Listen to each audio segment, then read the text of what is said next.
Hi, everyone. Good morning. Thank you all for coming. My name's Phil Hewitt, and I want to thank you for attending the 2026 Lehigh Valley Open Knowledge Symposium. Thank you all so much for being here. Woo!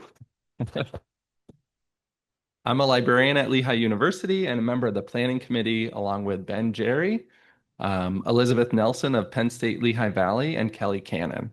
On behalf of the committee, I would like to welcome you all. We had registrants from Scranton to West Virginia and from Pittsburgh to New York. And it means so much to us, honestly, for all of you to be here today. We really appreciate your time.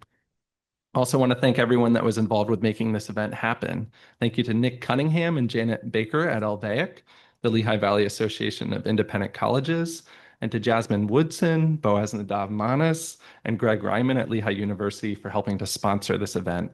I want to express my sincere gratitude to my coworkers at Lehigh University as well. Thank you to Tara Coyle, Jen McAvoy, Kathy Frederick, Sarah Solaris, Netta Najafi, Jason Spiegel, Kyle Skoronsky, and our colleagues in facilities and dining services. Without your hard work and dedication, this event would not be possible. Let's give all of them a round of applause.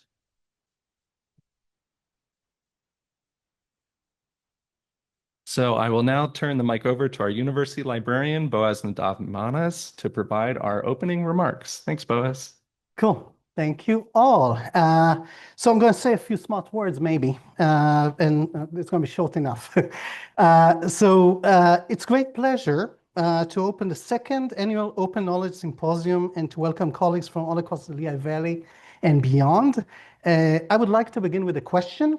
So what do we mean by open nowadays? It is a word we use often: open access, open science, open source, open data, open knowledge. The word carries almost automatic moral weight. We hear it instinctively. We assume it means positive stuff, more transparency, more democratic, more equitable. But I wonder whether openness has become more complicated than that. We're living in a moment when information travels further and faster than at any other time in human history, yet trust appears increasingly fragile. Never have we had greater access to information. Never have we been less certain what we believe. Knowledge today is amplified, filtered, monetized, targeted, and sometimes weaponized. Facts compete with narratives. Expertise compete with confidence. Attention often matters more than accuracy. In such an environment, what exactly are we opening, and to whom? These are not arguments against openness. Those are arguments for taking openness seriously. Because openness without stewardship can become noise. Openness without accountability can become exploitation. The challenge before us is not merely opening knowledge. The challenge is creating conditions under which knowledge can remain trustworthy. And perhaps there is another question becoming just as important. What does it mean for knowledge to move? Knowledge rarely advances alone. It moves through conversations, conventions, and provocations. It grows through collaboration. It evolves through exchange. But perhaps openness is not only a property of systems, perhaps it also is a quality of people and their expertise. The most meaningful discoveries often begin with a willingness to listen, to learn, to be challenged, and to encounter perspectives different from our own. In that sense, openness is not merely an institutional value, it is also intellectual virtue. Like a dance, maybe, progress depends not simply on movement, but on coordination. Individual actions become something larger when they are connected through a shared rhythm. Knowledge works much the same way. And perhaps one of the central challenges is identifying, supporting, and protecting the right rhythm, the institutions, practices, and values that make such coordination possible. For centuries, libraries have served as both stewards and coordinators of this movement of knowledge. Yet knowledge remains fragile, and increasingly so too are many of the institutions that protect it.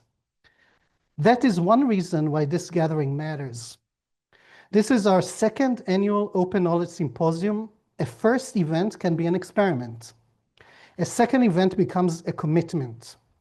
By returning for a second year, we affirm that open knowledge is not a one-time conversation. It is a practice, a community, and a commitment to learning from one another. Before we continue, I'd like to recognize the many people whose work made this symposium possible. So my thanks to our partners at LVAIC, especially Janet and Nick Cunningham, for helping the symposium grow into a truly regional endeavor, to Phil Hewitt and Ben Jarre for their vision and leadership through many months of planning and executing. Apparently, they started immediately after the previous one ended. So like it's a year-long work here. So cool, right? Thank you. And also to Tara Coyle and Jen McAvoy for their administrative support, and to Kathy Frederick, Jason, and the Distance Ed folks for helping having the word out and tell the story of the symposium and extend its reach. Please join me in thanking them. And I know that Phil mentioned more people, and let's thank them too, okay? Once more. So what makes this gathering particularly meaningful is that it brings together not a single institution, but a regional community of institutions committed to learning together. Today, open knowledge is about far more than access. At its core, it's a governance challenge. Governance. Every repository, every open source platform, every shared data set, and every collaborative infrastructure depends on stewardship, accountability, interoperability, sustainable investment, and trust. Open processes and systems do not sustain themselves. They require communities, they require institutions, they require funding, and they require trust. As research funding models evolve and the economics of scholarly communication continue to shift, we're increasingly asking difficult questions. How do we sustain openness? How do we ensure participation remains broad and equitable? How do we build systems and processes that will endure? And how do we ensure that openness remains a source of resilience rather than vulnerability? And perhaps there is another question that deserves our attention. How do libraries, universities, and public institutions learn to offer serious and sustainable alternatives to commercial players? The question is no longer simply whether we can preserve knowledge. It is whether we can build and sustain the infrastructures through which knowledge is discovered, connected, shared, and reused. Can community-governed systems compete not only on values, but on convenience, scale, and sustainability? Can public values coexist with sustainable business models? And perhaps there is an even more uncomfortable question: how open can an open infrastructure remain and still be sustainable? Or viewed from another direction, how closed can a values-driven infrastructure become before it begins to undermine the very principles it was created to advance? Every community eventually draws boundaries. The question is not whether boundaries exist. The question is who defines them, how transparently they are governed, and whether they ultimately serve the public good. And alongside these questions is another challenge that is rarely discussed. How do we avoid exhausting the very people and organizations trying to do this work? Sustainability is not only a financial question, it is also a human one. If we want durable alternatives, we must build models that sustain not only technology and organizations, but also rejuvenate the communities of people who store them. The future of open knowledge will not be determined by technology alone. The future will be determined by whether communities, institutions, and partnerships can build sustainable alternatives that embody the values we seek to protect. It will be shaped by governance, by funding, by policy, by institutional values. Open knowledge is meant to create conditions under which people can seek truth together. Here in the Lehigh Valley and across the broader communities we represent in this room today, we have an opportunity to demonstrate that openness is not merely a principle, but a practice, not merely an aspiration, but a commitment, and not merely an act of sharing, but an act of stewardship. In a time when trust is fragile, stewardship may be the most important form of openness we can offer. It is a challenge worthy of our region and worthy of our conversations here today. So thank you very much for being here, and welcome to this conference.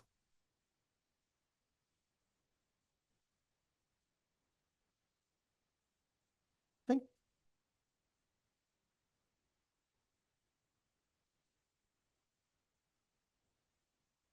Thank you, Boaz. Really appreciate that. A very realistic speech. There's a lot of work that goes into it and a lot of passion as well. So thank you all for sharing in that. And I like the analogy of a rhythm.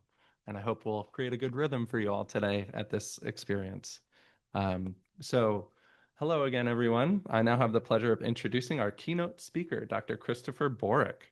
Chris has long served as a professor of political science and director of the Institute of Public Opinion at Muhlenberg College. This summer, he will be transitioning to Lehigh University to continue his teaching and to help build a new research institute. And we're very excited.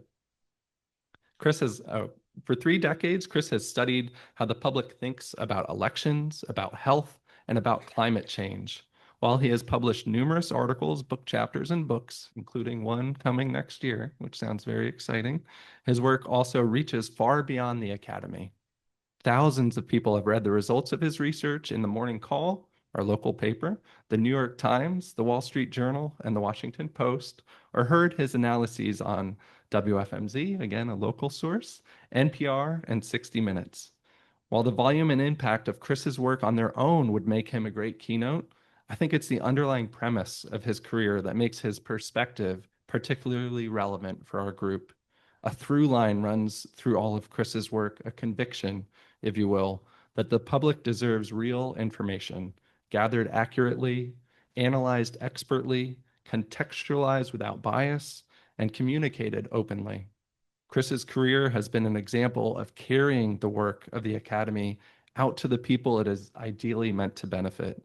You might even say that in his own way, he has long been a practitioner of open knowledge. I definitely think so, but I'm biased. Um, our theme this year is the politics of open, and few people are better suited to set the stage for our symposium. Chris has spent his career at the intersection of the public, its information, and its politics, which is exactly the terrain we hope to explore today. So I won't keep you from him any longer. Please join me in welcoming our keynote speaker for the 2026 Lehigh Valley Open Knowledge Symposium, Dr. Christopher Borick. Thank you. Very generous. Much appreciated. Slide over here.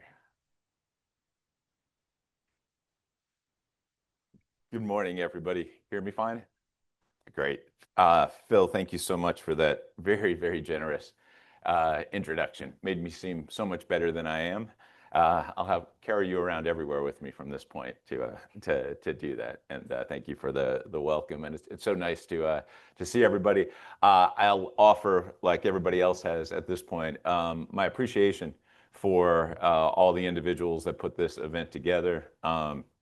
Phil, the steering committee, my dear old friend Kelly Cannon, among the many. It's really an honor for me to have this chance to come to speak with you, because many of you individually and as a profession have influenced me in incredible ways over the years. I'm lucky enough to have been mentored by librarians, folks in the information science, all the way back to my undergrad days.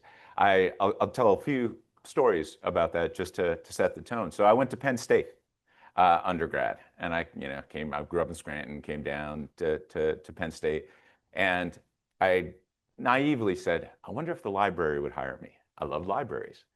I thought, well, maybe I could actually work at a library. And my first days down there, I went over to Petit Library. I don't know if folks been to the library at Penn State. And I wandered in and I said, do you have jobs? And this was back in the 80s, so a little different world of application things. And they go, yeah, we've got jobs. What do you want to do? And I said, well, I just like books. I like reading.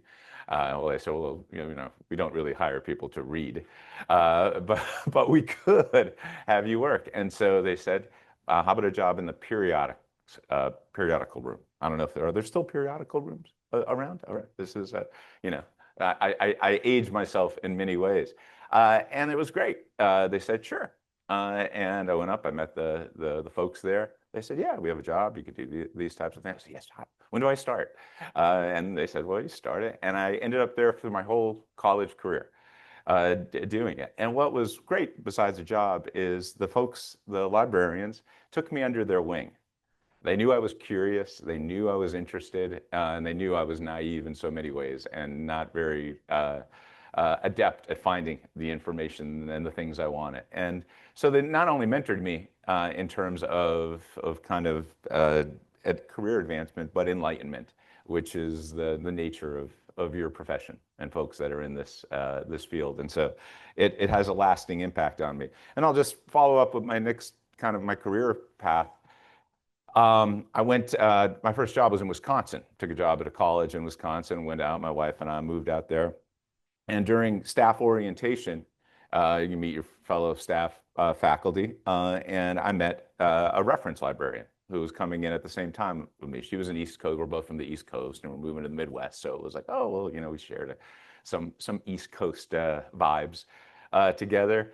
And we were there 6 years. She became an absolute muse for the way I saw the world. Because she saw, well, to this day, I think she's the smartest person I knew. And I generally think folks in libraries and information science are the smartest people I know. They're almost magical in how they could do, how they see the world and how they can enlighten others. And she played this role for me about understanding so many things and how to approach questions. And I would go to her repeatedly for my own research, my own work. And she would guide me in ways that I to this day, appreciate. She ended up moving back east, and the story is sad and still hurts. She moved back. I was teaching up at WPI, or working at WPI in Massachusetts, and sadly passed away very young. But the WPI set up in honor of her outside the library a tree, planted a tree for her, which I thought was just so it's a metaphor, right, for everything about growing and sharing. And so I visit the tree once in a while. So it was a little hard to do that. But I just wanted to give you a sense beyond all the professional help I've got, the work, every book, every article. I've relied on folks like Kelly over the years and other folks at Muhlenberg that have been tremendous for me. So last thing I'll say about that is, and this is institutions as we think about how we value knowledge, how we value open knowledge, how we value the people that could provide for that. There are challenges right now where institutions maybe aren't valuing that in the way that I think they should. I know this is a challenging time in many institutions, but I would encourage any institution to recognize the value of the work that's being done by you and individuals, and to make sure that that's not forgotten in the broader challenges that we have in academia. And so I'd be doing a disservice if I didn't call that out and acknowledge that today. So that's a little background on that. But when I talked to Phil and Kelly back last year, like to talk, I said, what do you want me to talk about? What do you want me to say? And they gave me some good framing, because open knowledge, you know, as you think about the subject, absolutely is at this moment one of the most salient issues we could be talking in any realm, not only politics, not only academia, not only business or technology, but just almost anywhere. And so I'm going to take this, as you might guess, from the perspective of a political scientist, who is what I am and what I do, and I measure public attitudes, public opinion, and I look at public policy, right? That's where I think about. So my frame today is largely going to be in that realm, to be able to kind of put that into perspective. The issue, I was talking to Phil the other day, came full force for me. You know, it's always, things percolate, right? They seep in, and you know where the threats, you know where the challenges are over time, and then they hit. So in early 2025, after the election, change of administrations, I get lots of emails from partners, research partners around the world. I've directed this climate opinion survey, started at the University of Michigan years ago, for almost 20 years now. And my colleagues who we've partnered with in Norway, in Canada, in China, a lot of other countries, started immediately emailing me about the safety of my data. It was one of those things. I woke up one day and I'm reading these things because they had heard things that were happening in the United States. And they were quickly saying, is your data safe? Do you need us to help? And it was one of those moments in life, right? That I'm thinking, is this real? Is it really happening that my colleagues around the world are thinking my data, the stuff that I do, might be somehow jeopardized? And it wasn't. We have our material stored at the ICPSR, for folks that might know it, at the University of Michigan. All our data is well curated and well protected. And I had no worries about it. And we have lots of backups, as you might guess a researcher was. But it just brought the issue home about what space we are entering and where we are right now in a world, right, where those concerns are paramount. And for other colleagues, those concerns were realized in many ways. And so the challenges for that. So it made me think, okay, well, where are we? Where do we fall? Where are we at this moment? So I teach, as Phil noted, I teach classes primarily in domestic politics and public policy. Environment, health are my regular areas of teaching. And I tell my students, I say, so every time, last year, I taught both environmental policy and public health policy in the same year. And it was the most challenging years I've ever had, because I had to really reconfigure how I viewed everything in those classes, things that I had taught for years. And I talked to them about this. I talked to them about how I started teaching my very first classes on environmental policy during the first Bush administration. I was in grad school up in State University of New York, and that's the very first class I taught. And I remember it was all Bush, And so I've gone through many administrations, right? And I always use the analogy of a pendulum. Pendulums go back and forth, right? And so if it's a Republican administration, it moves certain degrees, certain things happen that I could expect. Democratic administration, they'll move back in certain ways. And like a clock, right? A pendulum that's working kind of goes between a range of things. And I could adjust to that. And, even the first Trump administration, and I talked, what was different than the Obama administration, when Biden came in. That pendulum always gave me kind of parameters to work and explain policy and issues.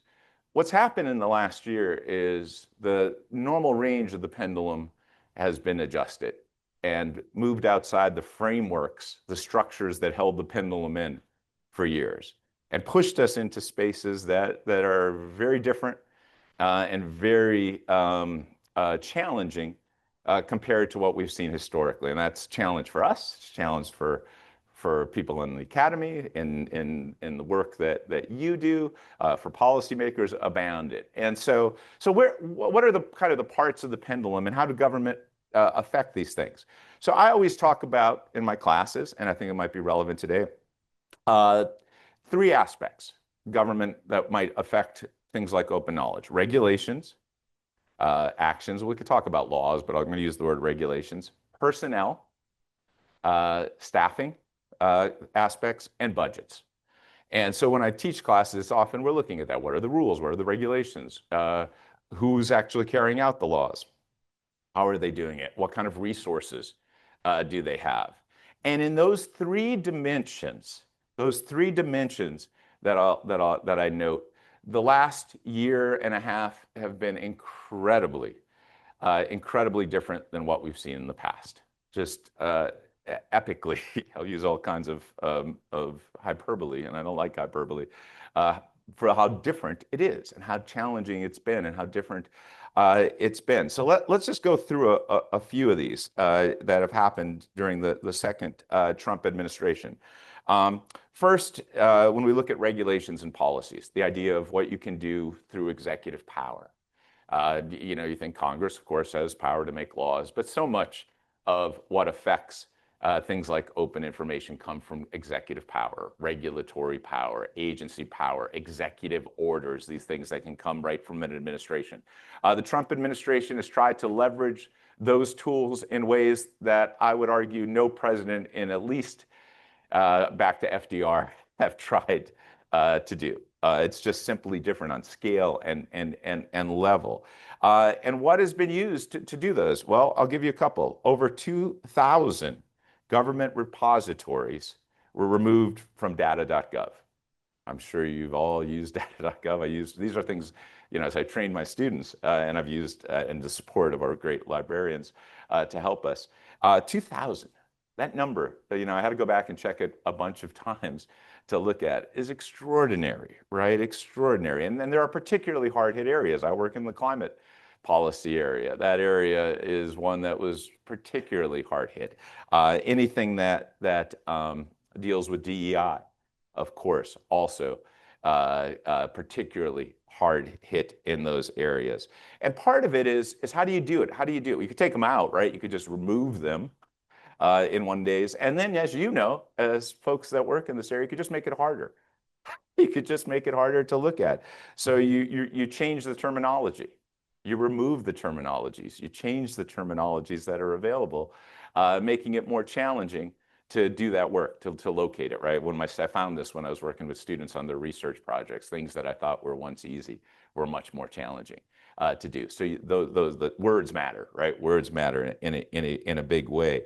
You could take away the ability to train individuals in open knowledge. Training, as you know, this is something that you do. And the government over the years has tried to advance that. NASA was always really good at that, being able to put those training things together. And so training modules at NASA were removed on open science, how to attract it. Again, these are areas that how do you get at these? How do you remove it? You think about public health policy. So every year I work with my students on finding the best academic literature. And some of the best academic literature came from government agencies. You would know this. The CDC published journals. And not only journals, the kind of key journals and things like infectious disease and chronic disease. And I would point my students and use their research all the time. As you know, part of the change in the Department of Health and Human Services, CDC is under, was to basically end those journals for functional purposes. Those were central to public health policy, central, not just in any academic journals. They were, in many ways, the gold standard. Not only, and last thing I'll talk, these are kind of regulatory ways of pushing and affecting open knowledge. The Justice Department, the current Justice Department, also didn't. You could go directly at government-funded journals like the CDC journals, but how do you get at other academic journals? Well, you threaten them.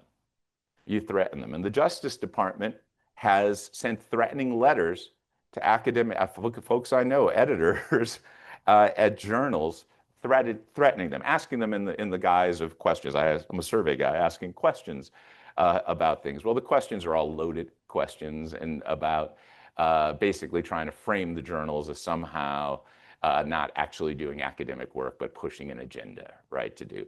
So these are all ways that you could leverage through executive power, not a law passed by Congress, simply legislative, executive action, regulation, to push in those areas. And I think they've been very impactful. I'm sure in your world, from my world, they've been impactful in a lot of ways. So regulations and policies can matter. Another area that can matter are budgets and funding. We all know that, right? Budgets matter. We fight for our budgets for libraries or departments or wherever. And so when budget decisions are made, they could have enormous impacts on what could happen. And I think everybody in this room recognizes the funding cuts to both the NSF, the NIH, either cuts or freezes that have absolutely stifled research that often aimed at open knowledge, particularly aimed at open knowledge in many cases. I have to say this again as someone that works in the area of climate, the climate funding, anything tagged, as you know, we've had to kind of navigate a world where if you tag it as climate change, it's probably going to be defunded. I've talked to nice folks at Lehigh and how they've tried to navigate this, right, in creative ways. But it adds a layer of challenge. I was reading in the Times, the New York Times, there's a good series about where cuts have affected, government cuts have affected knowledge. And I came across this one just this weekend about a group using AI, open sourced AI, to do better weather prediction. All right, it's a nice goal, right? It's just you take it, this is a classic case of using open knowledge to do something good, improve weather forecasts, warnings during extreme weather, which, by the way, we get more of these days. So it seemed particularly timely. The program got cut recently, cut simply because the NSF tagged it in the title with a climate word. They just put the word climate in, and the researcher said, well, it's not really, it's doing weather forecasting in an age of climate change, but that's not the purpose. It's just to use the data to do better weather forecasting. But this is the type of blunt kind of instrument in cuts that has really targeted lots of places. And the researcher's story was traumatic, right? They had built this up, and it was already producing good results, and kind of killed for that. So the budget cuts. The OMB chair, by the way, said the program wasted taxpayer funds with climate change hysteria. That was the word, the OMB, and the OMB is powerful. Folks know this is the budget agency for the president. So those things are impactful. The last part, we talked about regulations, we talked about budgets. The last is staff and personnel, human resources, the people, right? The people that do it. And of course, budgets affect that. But the amount of changes, the amount of cuts to individuals that added to open knowledge at the federal level has been extraordinary, absolutely extraordinary. I'm sure you've read about this. I'm sure you've seen this. Orders issued through the Office of Personnel Management decimated staff counts across federal agencies, again, particularly in areas. You look at, I've had many friends work for the EPA. I've been in the EPA office down in Washington dozens of times over the years. Last time I was there, it looked like a ghost town. It was striking, right? It's striking to do. And a lot of folks, and within EPA targeted areas such as environmental justice, environmental racism, areas that were looked at were particularly hard hit. There's other ways of doing this kind of stealthy, which I always like to call attention to, of how you can not just fire people, but you can make it hard on them. One of them is just relocate their offices. You say, well, so I'll take a government agency out of Washington and I'll put it someplace else in West Virginia, or I'll put it in Utah or something. And you'd say, well, it's just, we're just relocating offices. Think about what happens when you relocate. Think about the folks that just won't go. People with expertise, people with knowledge, people with background in those areas. And so when you move that office, you're in some ways undermining the essence of the office. And this has been a particularly turn to strategy in staffing during this administration. It could also be forcing, not only taking control of things you have directly to say, hey, okay, we're going to fire you or we're going to relocate you. It could be trying to get to folks that aren't necessarily directly under government. And that's, of course, academics, researchers, scholars, and trying to find ways to make them change their ways. The term is self-censorship, right? That we would have to change the language we use, the language we embrace, the words that we choose, in ways to kind of navigate this new world, which complicates all the things we do, the searches, the information, in ways that makes it just more difficult. And it's created fear at institutions. Every institution that I know of, there's fear of losing your grant, losing your money, being caught in some way by the terms you use, right? And that's a hard place, in open knowledge, right? If you're fearful about word choices, it's probably not open in many ways, and that's part of it. So, and I wanted to make sure I have time. I don't know if this is a professor talking.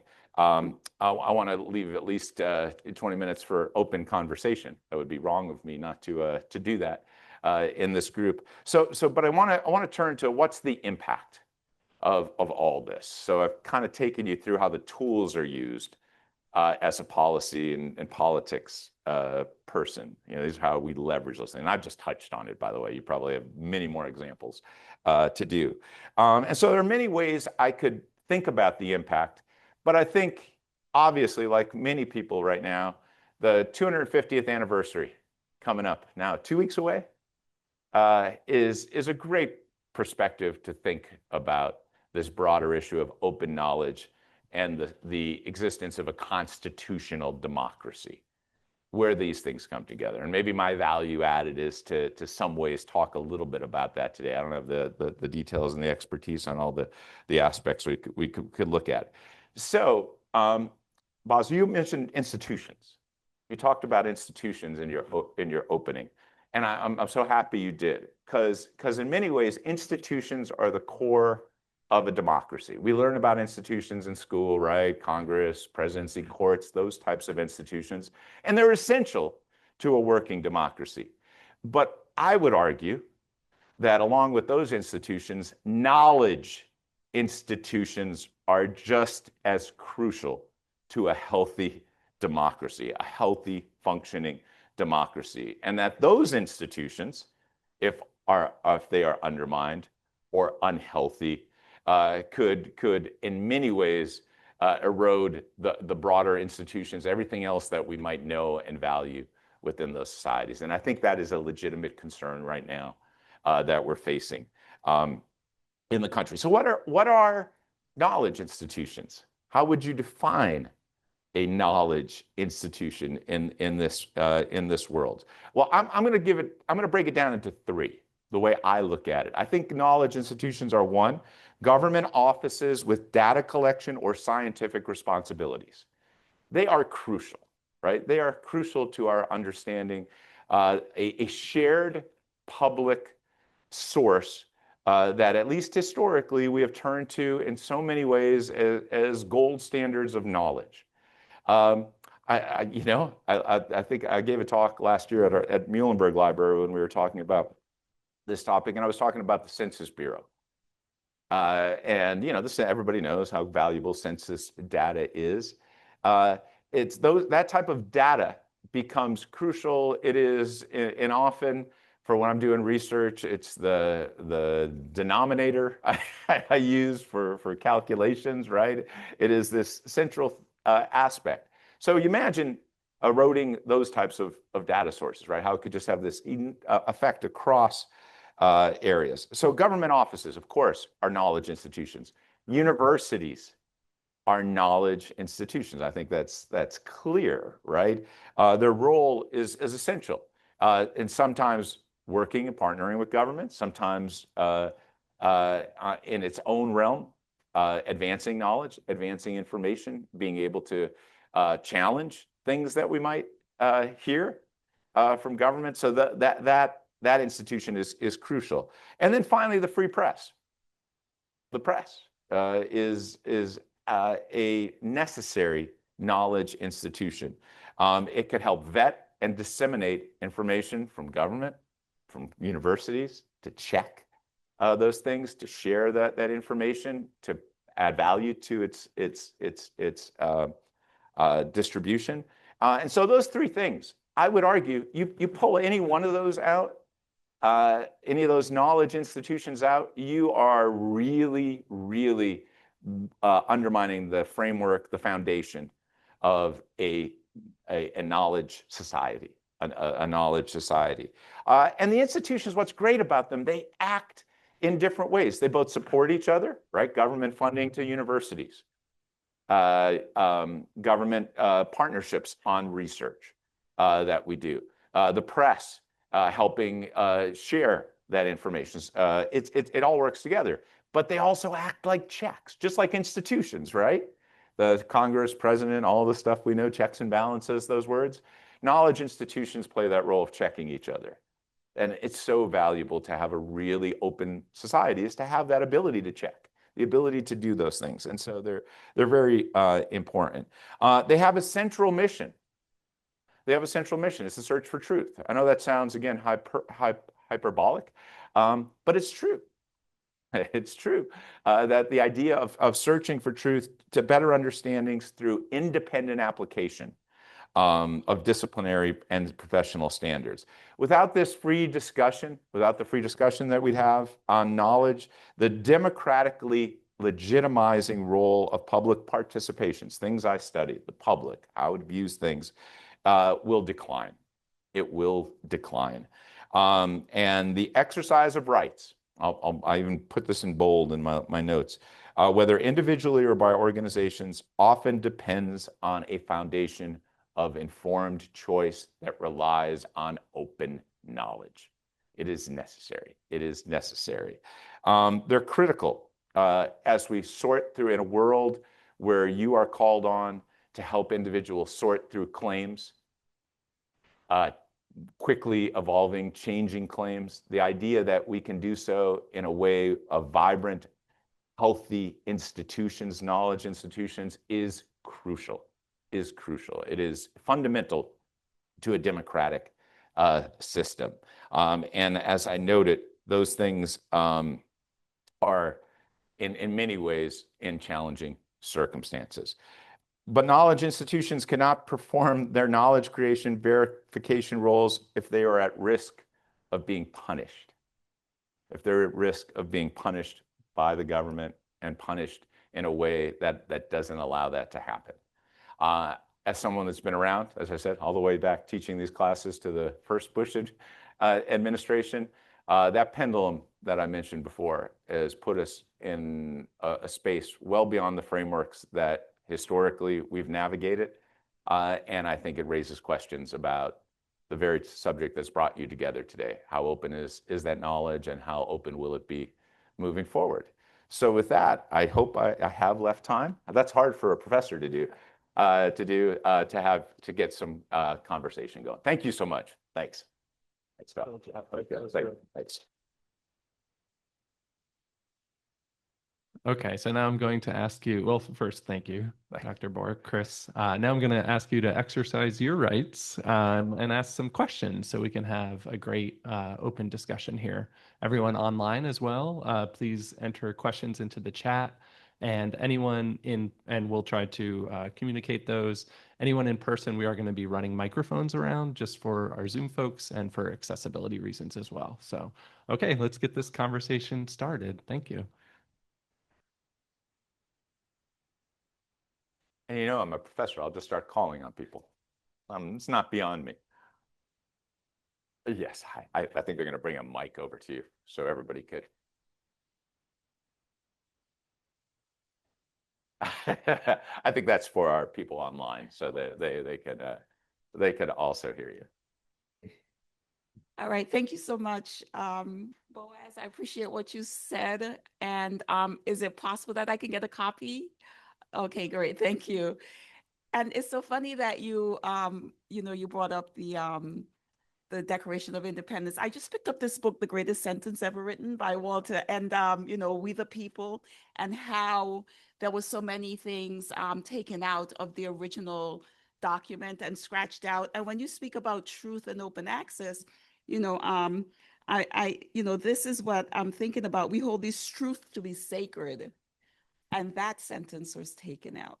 And so what do you have to say about that? Oh my gosh, that's great. Again, with open access and knowledge. Yeah, that's great. And I love Walter Isaacson. I'm sure folks, he's one of my favorite folks. I saw him speak about that book. I haven't read it yet, but it's interesting, right? And I love a book that focuses on a sentence, right? Or what could be more academic in our world. So that's a deep read. But I like the idea, right? So both the Declaration and the Constitution, right? If you look at their structures, were worked over so much, right? The drafts, the redrafting, the words, and they've become, of course, almost, well, you use the word sacred, right? In some ways, a secular sacred that we've formed the bond with these things. And in fact, there's we're as a speaker at Muhlenberg coming this fall to talk about the constitutional bind that we've almost made it so deeply sacred that sometimes it might bind us from changing and evolving, right? That's why the whole amendment process was put into effect. But the idea of the sacred, right? What is sacred? What are things that we might establish as beyond the bounds of kind of discussion that we hold things sacred, right? Um, when we think about knowledge, right, we think about, well, knowledge is, we could debate, we should debate everything, right, in the world of academia and life. What we shouldn't debate is the availability of information, the availability of knowledge, the availability of sharing this, right? So if there is something that is fully sacred in the world of kind of public discourse and public opinion, it's the idea that we'll have information that we can have distributed in ways that we can make up our minds, evaluate, debate, and moving forward. So I like the word sacred. What is sacred? What sacred is elevated, right? Sacred is high. Sacred is a higher law almost.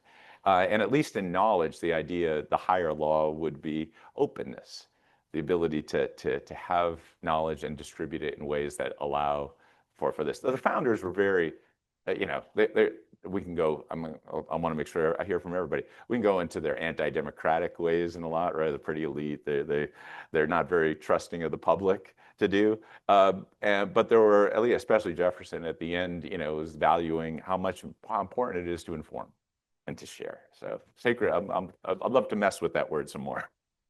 Thank you. It's a great question. Oh yeah, it is. That's good, but a great question. I just wanted, because you mentioned the 250 years. So if you go to the Lindemann today, there is an exhibit about the first 250 years of our chapter here. And it's full with great stories and objects. And we're really intrigued about the next 250 years. So like back to you, can you give us Chris, some ideas on what can we do? We have all of that happening. Like for example, when I learned more about the end of term work that is being done. Like every time that we have a different government here, and back to that question of coordination. Like there's a lot that is being done, but it's kind of unknown. And can you give us your sense of solutions or potential things that libraries and institutions can help with? Yeah, it's an enormous question. No. As you know, how do you act, right? And we individually, of course, we could act, right? We've got voice, we've got vote, and use those as you can and as much as you can. But through unity in organizations, right? I know this works. I know legislators. I've talked with legislators. I've had discussions on what they listen to. I'm always curious and what forces them. Numbers, unity, organizational voices matter, right? They listen. They listen, once in a while to a loud single voice, but they will listen to an organization and institutions. And I think, this was what's key. I think at the beginning of the second Trump administration, colleges, universities were kind of running in a way that was the best way I could say, just frightened, scared. Researchers were. It was like, what do we do? And it took them a while to kind of get their footing, and they're still trying to really navigate that. But once they did, and they I think the communication and the efforts were more coordinated, it had impact. Some of the things that I talked about there started to slow down or be reversed, right? A lot of that is pressure, that mounted through conversations with legislators that were pushing the White House and having those conversations. So I can't overstate how important that is to actually do that and to unify. And so, organizations that we have, institutions, we're at one right now, LVAIC thing. So having that commonality of voice and across fields, right? The cross fields that are impacted by this open knowledge, as I said before, crosses the dimensions that I've looked at. And so building those coalitions, right? Coalitions just matter.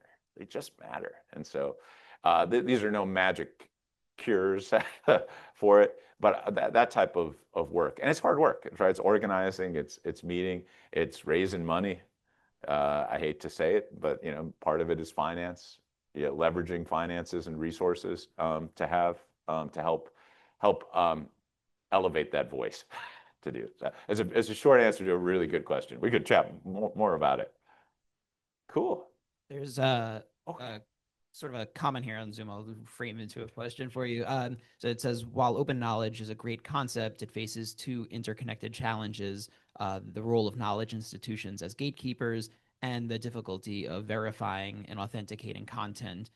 Increasingly, bad actors are gaming this open ecosystem through everything from predatory publications to state-sponsored propaganda. And so I wonder if you can maybe comment yourself on these bad actors, and again, it's a lot in a short time, but what some steps we could take. Yeah, everybody heard the question, right? It's a beautifully framed question. So thank you for who put that together. And those challenges are enormous, right? Your expertise, I mean, it's always been called on for years to help us vet, to understand, to evaluate.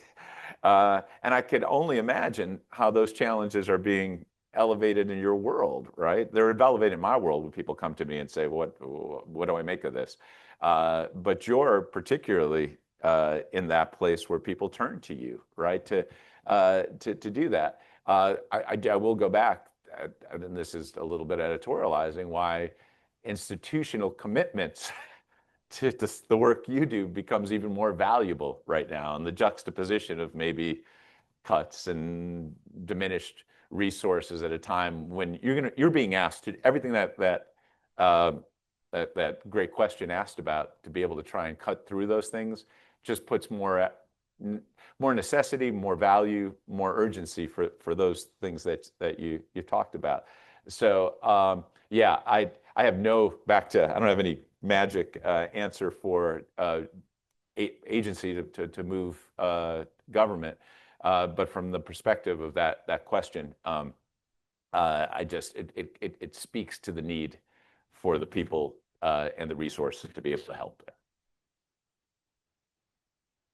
You spoke about checks and balances, and I feel the accountability and the availability and the awareness of open knowledge. What more ideas do you have about who's responsible for that, at what levels? Because like the gatekeeper situation is kind of what's more prevalent, misinformation and gatekeeping. So just who do we go to help pump out open knowledge? Yeah, it's part of it is, I mean, another great question. I mean, part of it is communication, at least from my perspective. So I mentioned to a couple friends that had the honor of coming down to speak at this event. I said, it's on open knowledge. And he goes, what's that? I was a pretty educated person that I was speaking to. I really appreciate.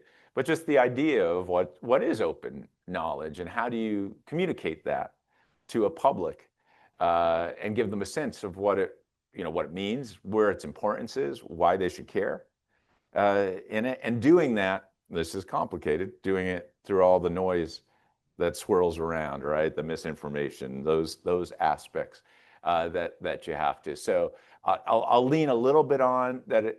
The more you could do it through a unified voice, a strategic voice, where you and others that are part of these, yeah, exactly. Branding. Well, yeah, that's a good corporate word, but it is, right? The brand is you have to have a brand for it, and people value it, right? That they could value it. And I think, and from doing public opinion research, I'm doing more on this of how people view these issues.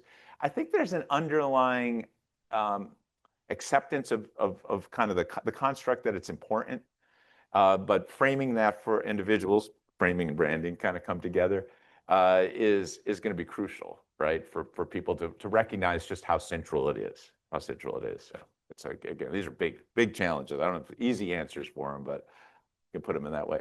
One more? Yeah. Hi, yes, thank you so much. And right, absolutely preaching to the choir. I've been a huge advocate for open access and related forms of openness for like 20 years. But just recently, I've started to realize, and maybe I'm a little slow to realize it, the vulnerability that comes along with openness as well, especially to teachers and learners.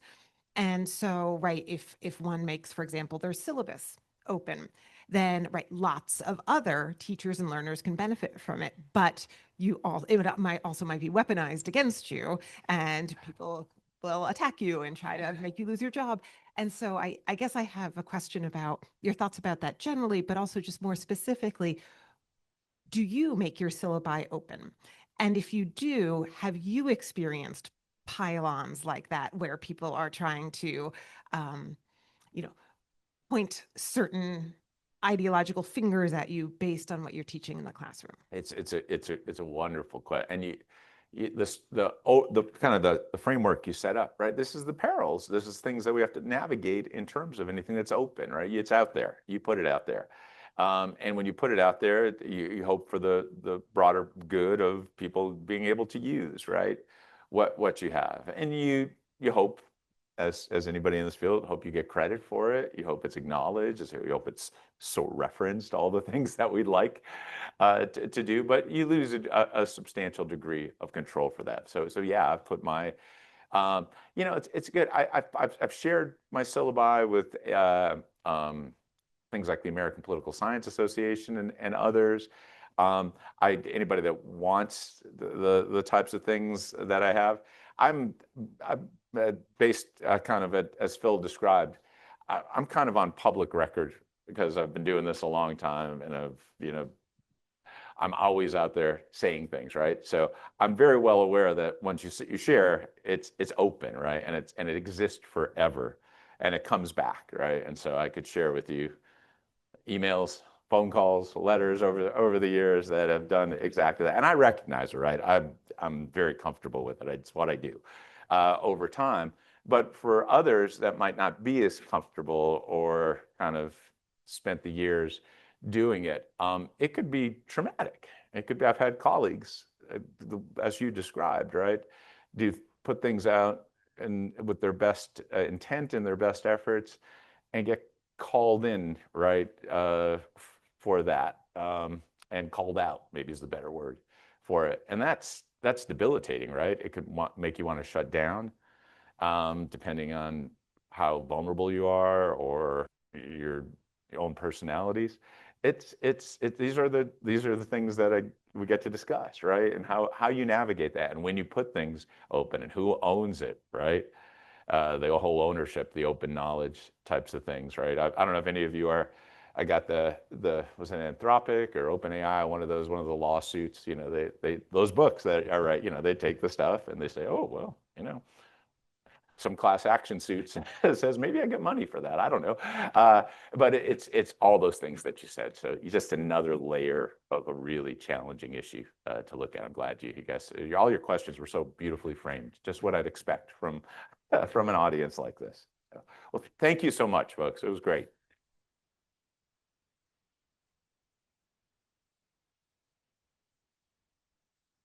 Thanks, everyone. We're going to take about 2 minutes to get set up for our lightning talks here. So if anyone needs to take a quick break, anything like that, please feel free. And yeah, and please as well, thank you again, Dr. Borick. And let's please keep the discussion going through our community building sessions and our lunch as well. So thanks, everybody. Quick break, and we'll see you back soon. All right. Thank you, everyone. Hope you got a little bit refreshed there. My name is Ben Jarry. I'm the head of collection strategies at Lafayette College. We're going to move into our lightning talk portion of the program. We have 3 great talks planned today that I think connect really well with some of the ideas we've already heard from Dr. Borick, from Boaz. And so I hope you really are as excited for these as I am. Thank you to all the panelists who are sharing your work today. I'm going to do a brief introduction here, and then we'll have the panelists, I'm sorry, the presenters come up one by one in order, in this order here. To start out, we have Deborah Wetcher-Hendricks, professor of sociology at Moravian University, who will be speaking to us about how to measure the impact of open data. After that, Marshall Miller, Assistant Professor of Computer and Information Science at Northampton Community College, who's going to talk to us about working on open source projects with students. And then Jill Saracella, Scholarly Communication Librarian and University Liaison at the CUNY Graduate Center, who's going to talk about incorporating user feedback into an open repository. Each presenter will talk for approximately 7 to 10 minutes. They're choosing. We're going to hold all questions until the end, at which point, again, we'll be running a mic. You can ask questions of one or any number of the presenters at that time. And for remote attendees, please feel free to put any questions in the chat at any time. If it's for a particular presenter, please indicate which presenter you'd like to ask that question of, or if it's for all three, that's fine as well, but please let us know. With that, I'm going to turn it over to Professor Wetcher-Hendricks. Thank you. Okay. Good morning, everyone. I will tell you that I will be more like 7 minutes than 10 minutes, so we're all expecting that. Okay. Hi, my name is Dr. Deborah Wetcher-Hendricks. I'm a full professor of sociology at Moravian University. My expertise is a somewhat forgotten or maybe ignored subfield of the social sciences, research methodology, and quantitative data analysis. I see the looks of wonder and amazement on your faces. In fact, I earned my doctorate in applied social research from right here at Lehigh University a long, long time ago. Any methodologist or data analyst knows that there's no way to assure 100% correctness in social research. All kinds of things can happen. People change, and therefore data changes. And some of those things can't be prevented. But the goal is to minimize threats to legitimate results as much as possible by being careful about the things that we can control. And that's the topic of my presentation. I thought a little bit of humor would be a good way to start our presentation, so please enjoy this scenario, which, to be honest, is only funny when it's not happening to us, right? The question, though, is why, in our case, specifically data gathered through open source methods can be inadequate. The answer comes down to two issues: lack of control and lack of validity. So we'll mention each of those. Brief summary. Lack of control. You can see I'm a music buff, right? Lack of control. The issue of control stems from the fact that those using open source data basically trust others to gather the data for them. I tell my students all the time that although using existing data might seem like a shortcut because it skips those steps that are listed on the slide, not having knowledge of how these steps were conducted prevents researchers from assuring that they were conducted correctly. Not that they weren't conducted correctly, but we don't know that they were conducted correctly. So you really, I could add more reallys, have to trust whoever originally collected the data. And that's hard to do when you don't know who those people are.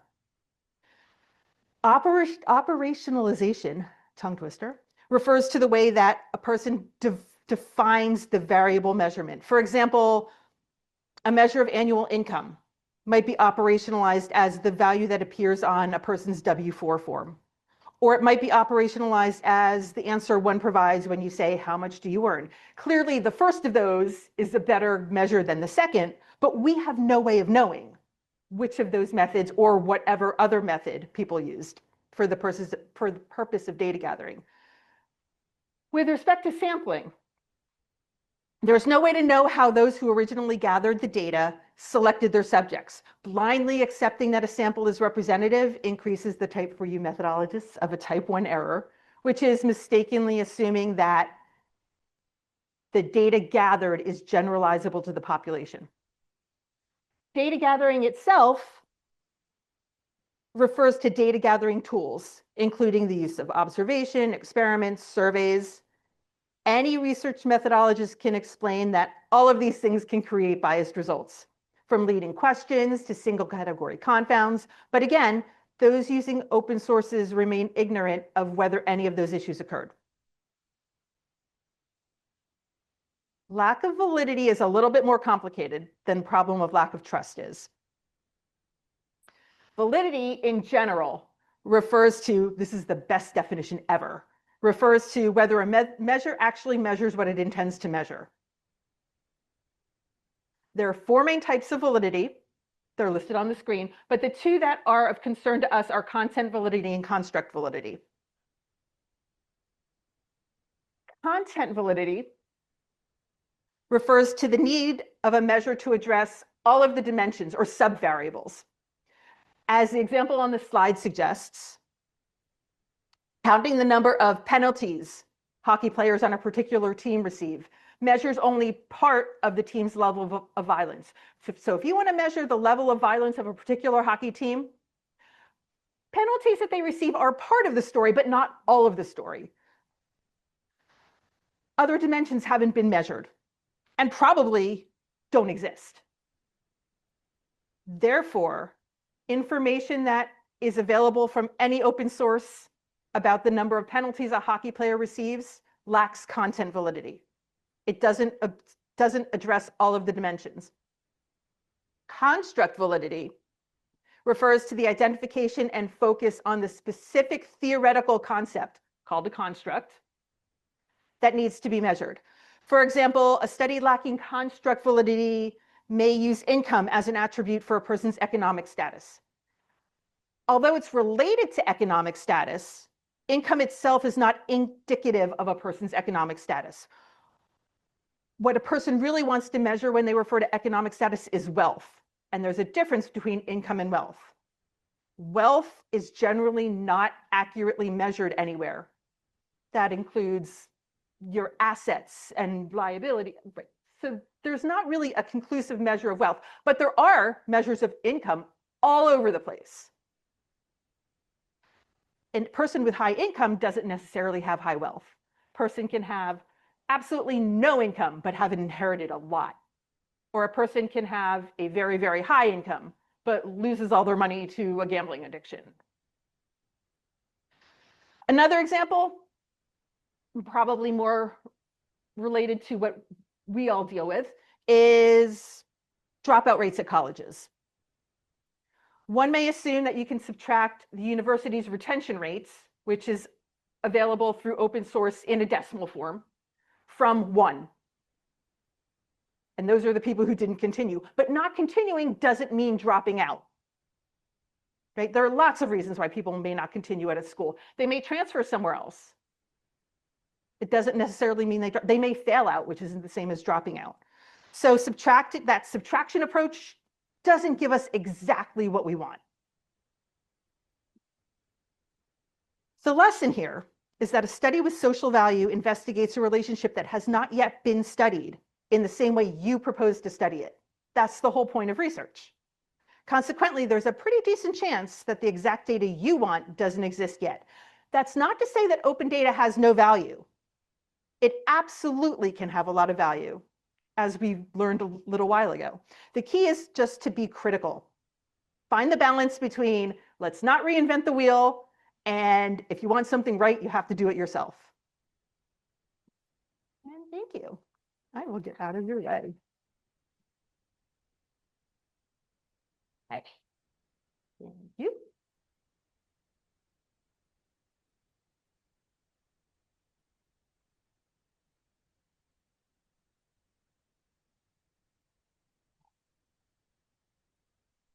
Yep. Oh boy, I went too far. There we go. Okay. Hi, I'm Dr. Marshall Miller, as it says, Professor of Computer and Information Science at Northampton Community College. First, just thank you for allowing me to speak. As you can see, information science is in my title. It was always my first field and where I feel most at home. So I've already felt very welcome being in this room.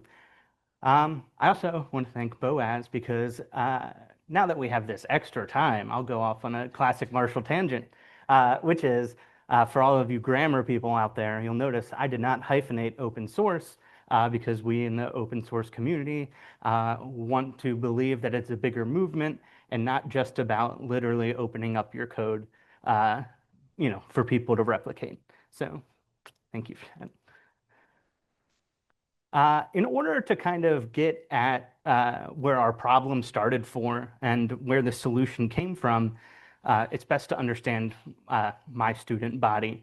And just some of the ones, this is as of fall 2025, but 75 or 74% of our students work weekly for pay, 39% work at least 30 hours per week, and 90% stay in their region post-graduation. They have a very different life than maybe the traditional student does, but this is our student. They come to our school while computer science at our school is 100% transfer. Everyone transfers onto a 4-year school. They really start at our school because it's affordable and they need opportunity. They come for the $135 credit hour price and then hope to move up. And so I really wanted to find a way to help my students be employable while also recognizing that education is part of their journey, but so is being able to seize these opportunities. Which is kind of a hard dynamic to do. You want to focus on excellent education, but you want to give them some workforce skills to be employable. And so, like many of you, huge fan of the open movement. Actually, in fall, we're launching the Open Innovation Office at Northampton Community College to really create, we're calling it the Open First mentality, so that the question isn't asked, should we open this up? It should be asked, why wouldn't we open this up? We are obviously a publicly funded enterprise. It all comes through, we call ourselves an open enrollment institution. Why aren't we, practicing it? So I've got lucky being able to make that argument. So part of this comes into why getting my students into open source. We kind of talked about their background, but why did I feel like open source was the way to solve this? Part of it is personal because I love open source. But there are a lot of workplace skills that a lot of our employers have indicated that they'd like in an employee that we can learn through the open source community that maybe don't present itself in the classroom traditionally. So teamwork, a lot of things, we can do group projects, but in this case, you're communicating and working with people globally. They might not be on the same time schedule as you. They might not have the first language. There's going to be communication barriers, and understanding that for the most part, when you're in computer science or programming, you're probably not going to work by yourself.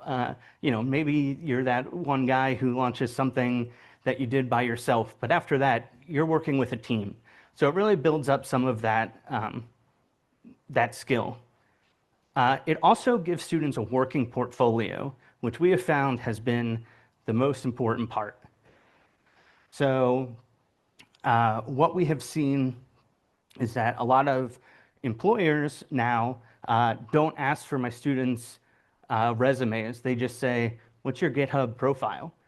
Because they can see the work they've done, they can see the progression over time, they can see the code that they actually wrote, their contributions, and it's all out there. And again, I think people are getting further and further away from the coding interview where it's just, hey, I'm staring at you through a screen. Can you write this algorithm really quick?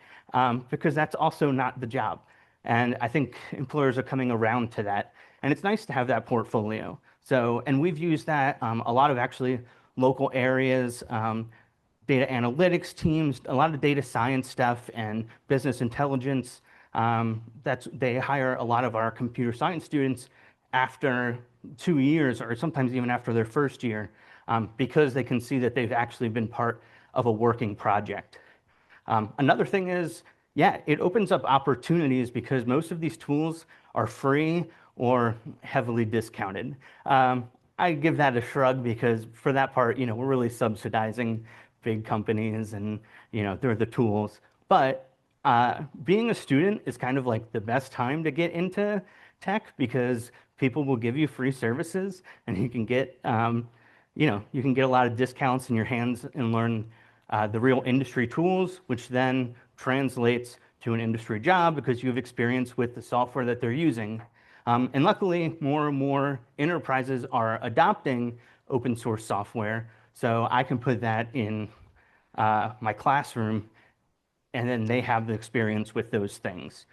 And that's also going along with the free and heavily discounted, is that then all of their software for class is open source. They can try it on their own. There's ways that they can spin it up and try things with the tools without having to pay for some subscription fee. And then students really seem to gravitate to the idea of real world projects. I hope there's not too many computer science people because this might be a little barb, but opposed to assigning something like the Monty Hall problem is what we call it, the logic problem, and we code a program with it. It's in like every computer science textbook. Opposed to giving this where no one knows who Monty Hall is anymore. And I don't know if people even watch TV. So these real world projects where they can see a solution really provides help to them. And a lot of them are developing programs for themselves to improve their lives. So I've really loved that. So how did we kind of get these students involved besides that? Some of the things we can do is teaching this software development process, not just how to program. So obviously there's some fundamentals that are required, and they need to understand how to program. There's no question about that. But at the same time, it's nice to integrate that with the actual software development lifestyle, and open source provides that in so many ways. And luckily, it's not just me talking to them. Okay. And they get to contribute with other people. We also use Git, which was the title of it. I forgot to point out my pun. It said Git in it. Git is a protocol you use to submit code. That was it. And then we can also teach the best practices for working with open source. And then again, using open source tools for the classroom. Make projects with tangible impact. Encourage work on the personal projects, sometimes even allowing that to substitute, for assignments. Sometimes I participate in their assignments to get them excited, or if they're stuck, I don't want them to get discouraged. And another great one has been a bug bounty program where people will go back into the code base and try to improve it, and there's like incentives through it. So the results are pretty astounding. So this measures the last 26 weeks. I don't know why I picked that, maybe per semester, of the students' usage. 214 were active members. They created almost 12,000 repositories, opened over 6,000 issues, and are very active in the community. Sorry, I'm obviously breezing through this because I'm, getting that part. But yeah, no, I think it's been a real success. I mean, again, 214 people making almost 12,000 repositories. They're very active in it and have really gleaned onto it. All right, that's a good wrap up. So QR codes, open technology as well. Just throwing that out there. But yeah, you can email me. And then this will take you to the GitHub repo, because obviously that was open source. And I should point out, was developed by my students.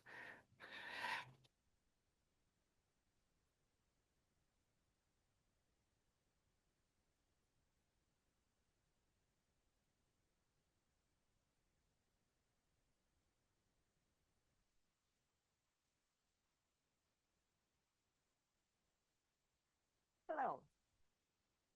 Let's see, can you hear me okay? Okay. So yes, my name is Jill Ciracella, and I have the somewhat unwieldy title of Scholarly Communication Librarian and University Liaison. Unwieldy, but I promise it makes sense, but let's not go into the details.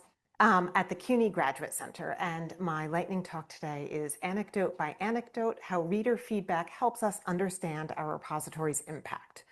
So first, I'll give you a quick numerical snapshot of CUNY, or the City University of New York. We're truly huge. We have, yes, 26 campuses across all 5 boroughs of New York City. We have almost 250,000 students, both undergraduate and graduate. We have about 40,000 faculty and staff. We have 31 libraries across the city, and precisely 1 university-wide open access, which I also don't hyphenate for the same reason, not just an adjective, a whole concept, 1 university-wide open access repository called CUNY Academic Works. And as of a few days ago, CUNY Academic Works contains 34,959 scholarly, pedagogical, and other works created by members of the CUNY community. And that's a really big number. But it's also only a tiny percentage of the CUNY authored work that could be shared in the repository. So should that number encourage us or discourage us? Should we measure success by all the works that are in there, in which case, yeah, that looks pretty successful, or by all the works that could be in there but aren't, in which case it looks pretty unsuccessful? Both things are true. So there are other metrics as well, and our download stats are certainly very encouraging. Since 2015, there have been almost 24 million downloads from 240 countries and territories, and the download counts get bigger every year. In the past year, there were more than 6 million downloads, and that massive global reach is not an anomaly. It's quite consistent over time. Just in the past month, there were almost 800,000 downloads from 222 countries and territories. And actually seeing the download numbers and global distribution is pretty impressive too. But all of these numbers, do they ultimately inspire feelings of wow, or are they more of a yawn? Well, administrators do like to be able to quantify activities and outcomes, so stats and maps speak their language, and authors really and truly love seeing download stats and maps for their own works. But who are our readers? And how are the works being used? So the numbers give us a sense of the global reach of CUNY scholarship, but not its impact on individuals or communities. To paraphrase Deborah, are we counting what really counts? After all, isn't open access ultimately all about people? And that's why we invite feedback from readers. The repository automatically adds a cover page to every submitted work with a link that says, how does access to this work benefit you? Let us know. And we freely admit that we were not the first repository to have such a link on cover pages. We were inspired by others, and we are very grateful for the idea. Of course, a very small percentage of readers click that link, but some do, and some share really lovely and enlightening information. So when they click that link, they're taken to a very simple form. It auto-populates with the referring URL so we know which work they're talking about, and then asks them for their country, their role, then the big question, how does access to this work benefit you? Then whether they give us permission to share their comments. Most do, some don't. And then if they want to, they can provide their name and email address. And now, here are some comments that we've received about works authored by faculty and students at my campus, the Graduate Center. Taken together, they provide a more nuanced understanding of the importance and real-world impact of the works in the repository, and thus the importance and real-world impact of the repository itself.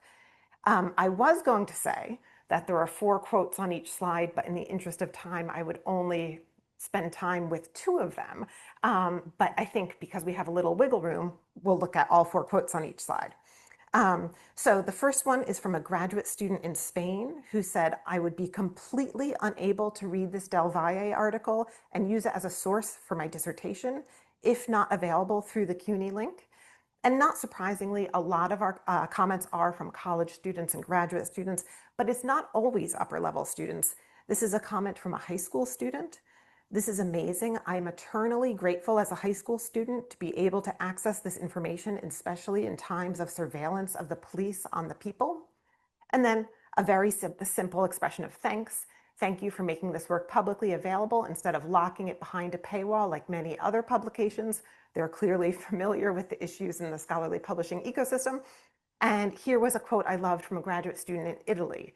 It was extremely useful in order to get insights into participatory budgeting dynamics, write a paper on the issue, and spread good practices of democracy.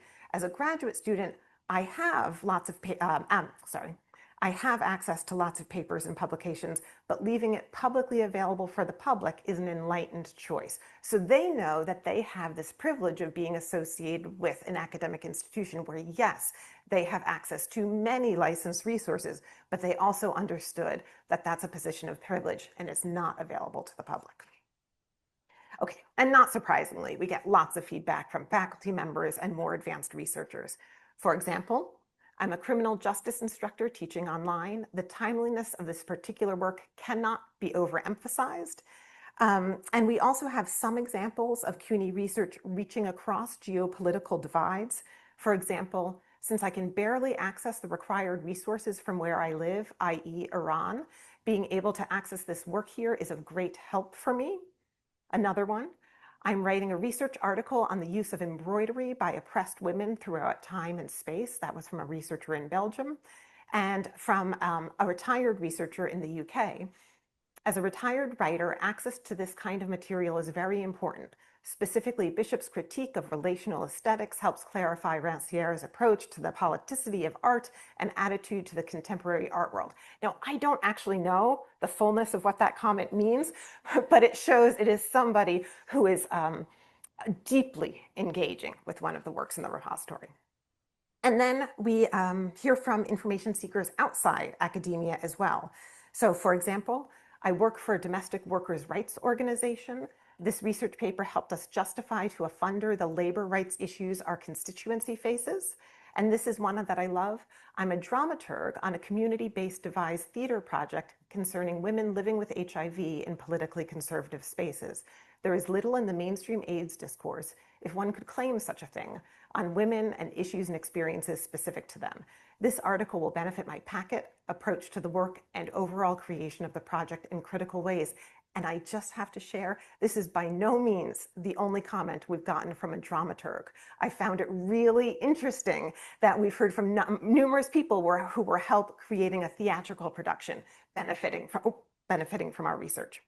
I also really like that this next one was from somebody who in that field where they indicate their role just listed themselves as hobbyist. I'm an artist. This book was recommended by a friend who is an art history professor who correctly believed it could inform my own practice and understanding of the relationship I want to exist between my images and those who see them. I learned a lot.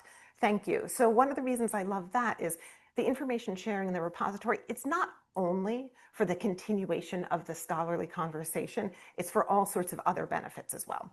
And finally, somebody in Australia saying, I work in an NGO and having access to the work helps me understand the academic research and best practices we might follow when it comes to teacher and student learning. Wrapping up, here are two of my all-time favorite comments, both from readers in Brazil. So from a student who is already clearly, absolutely crystal clear on the importance of open access. Science must be free and open for all humankind.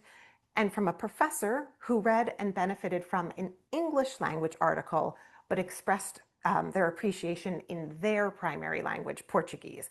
And the comment roughly translates to, it is very important for my scientific knowledge, thank you. So it might sound corny, but I truly believe that when an author makes their work open access, it's an act of love. And these comments are little reciprocal acts of love. Okay, so we get these comments. We love these comments. What do we do with these comments? When they're submitted, they're visible to everyone who works on academic works across CUNY, and there are a few dozen of us. But where do they go from there? I can't speak for all of the academic works coordinators across CUNY, but here's what I do at the Graduate Center. I highlight some of the really great comments into outreach about academic works. I include them in instruction about open access and public scholarship more generally. And as comments come in, I share them with the authors who frequently write back to express their delight and feelings of gratification. And also just personally, I savor them to keep myself motivated to work on the repository, which, as I'm sure quite a few of you know, is often tedious and invisible. So wrapping up, how else could we use this feedback? Maybe these comments could add qualitative texture to library or campus annual reports, self-study documents, and the like. Possibly they'd help interest additional library faculty and staff in working with the repository. We could use them to better show how the repository serves CUNY's mission and priorities. And at the Graduate Center, where there's an explicit commitment to scholarship for the public good, I could use them as evidence of the repository's essential role in realizing that commitment. Maybe we could even use them to help make the case for institutional investment in other open access initiatives despite limited resources. But first, my next step is share these slides, today's slides, with campus and university administrators. I'm often reluctant to reach out directly to administrators, but I've decided, I'm resolved, I'm gonna do it. So, thank you. If you want to spend more time with the comments on these slides, you can get to them at tinyurl.com/CUNY-OKS2026 or use the QR code. And then you can get just to the subset of these slides that are my slides. So thank you all very much. Was that over?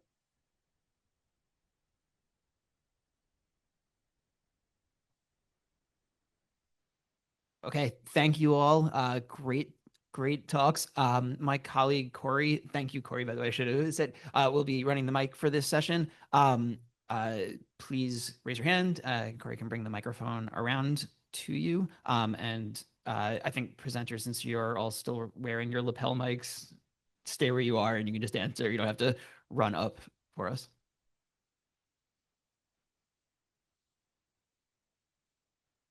This is a question for Professor Miller.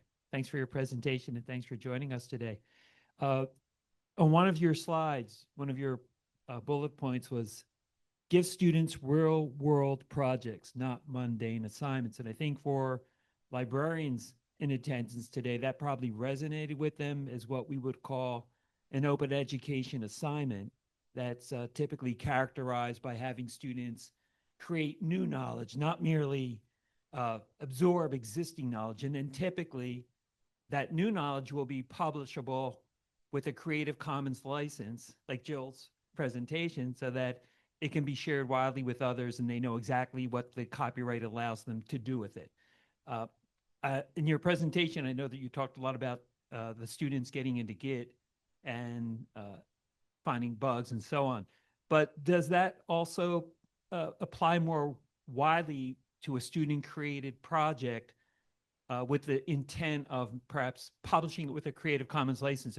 And if not you, do you see this happening other places on your campus? Yeah, for sure. Everyone in our, so we don't typically use the Creative Commons license because, people are weird in programming. We sometimes use it for the public domain, but all of our work is published under the GPL3, which is a copyleft license, which means that no one can make a profit other than the creator off of it. And then whatever they make, they have to also open. So we're trying to perpetuate kind of like an ecosystem of open. And we try to have them share it with, like, a lot of them make programs for other students that might be useful. Any problem that they're dealing with, probably their peers do. So we try to encourage them to share it with their peers. Other institutions, we've definitely done that. We actually participate in a hackathon at Lehigh as well, where there's some stuff that we share openly. But yeah, the idea is to absolutely create an ecosystem of open, and then hopefully all of these open source creators in the process instilling those values as well. I do have a question myself that I'd sort of be interested to hear all of you answer. Our theme is about the politics of open, and so one of the things I'm wondering is, for each of you, do you find any resistance to the work that you're doing within open? And if so, how do you then approach that, whether it's from students, administration, the outside world? I can definitely say the past year has gotten way more complicated on that front. We at the Graduate Center, we always give students depositing their thesis and dissertation the option of embargoing it for up to 2 years, and then they can renew their embargo moving forward if they want to.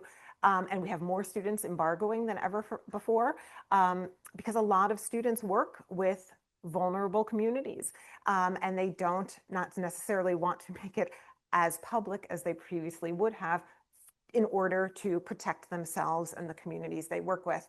And also we have more people with very understandable, complicated feelings about material online being scraped for AI training. And, there's legal questions, there's ethical questions, there's feelings of ownership. Legally, the winds are kind of pointing towards it's probably fair use, but that doesn't answer the rest of the questions.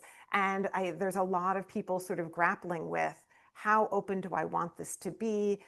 Do I care so much about sharing it with the public, with people, human publics, that I'm okay with AI scraping it? Do I in fact want AI to scrape it so AI will be more likely to source people with high quality information? Or do I care so much about my content not feeding that highly commercial machine that I would actually rather make my work more closed than previously I might have? So people are definitely actively grappling with these questions. And we've had more authors asked to remove their works from the repository as well, which we used to push back on more. And now we feel like in this political moment, if they feel that in order to protect themselves, it needs to be removed, we respect that. Yeah, I mean, to be honest, there was a lot of pushback at my institution for many years. I personally got lucky in that we got a new provost about a year ago who wrote his dissertation on OER textbooks. So he was kind of like already bought in, but then it was probably a year process of like planning and pitching all the way up to the president, just to like, it's hard because not only are you pitching like an idea, but you're also pitching an ideal, and it's hard to get around that. In the end, it was the easiest sell was mostly just we're open enrollment, we're fully public funded. The money, the investment should be also put out that way. So but luckily, I will say, without my provost, there was zero chance, and there were some other champions along the way. But actually, faculty have been the biggest proponent of it, and have actually been trying to open things up for years. But luckily, we finally broke through. Okay. My one-word description is hypocritical, because different people change their opinions based upon the context. So, for example, as a professor, I'm all for open education sources because students aren't reading their books anyhow. So why make them pay for it? And it's really easy for me to say in class, okay, nobody's going to answer my very, very simple question. Open your computer and find me the answer. However, on the other hand, many of those sources are not as, thinking of the right word, accurate, complete, valid as the source that I would have them use if I were to have them buy something. So hypocritical. As a publisher, as a researcher, I can tell you that in one way, the more people who have access to my research and my findings, the better. On the other hand, the more people who have access to my research and findings, the more they can misuse my research and findings. I was looking for something, I don't know what I was looking for, but I found an AI review of an article that I wrote. Really? Okay. And it was okay, but I thought, who did this? Like, how did they know? It was a very, very specific, very detailed statistical process on an anomaly that very rarely happens. Who did this? I don't know. It was wonderful because it was positive, and the typical person doesn't know enough to know that generally people can't review. But okay, I don't know if I trust this. As a researcher, you already know, I think the issue is that it is overused. without people understanding the dynamics and the complexities and the issues of validity that may, don't necessarily, but may create problems. So hypocritical, it depends whether it's working in your favor or against your favor.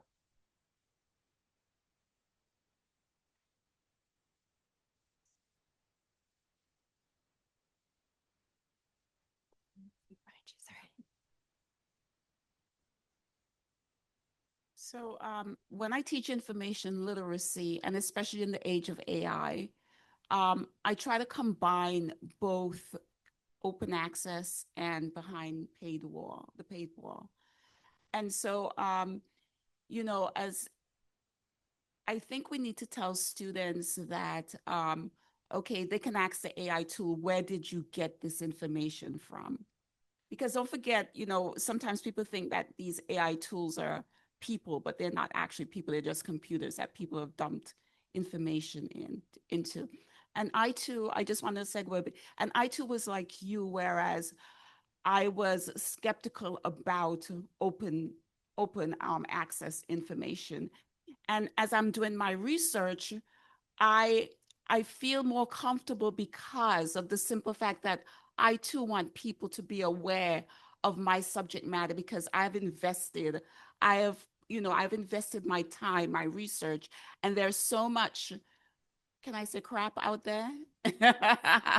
You know, the good, the bad, and the ugly as far as information. And so, teaching students how to sieve out that information, how to look at information to see if it's authoritative, if it's valuable, blah, blah, blah, and so forth.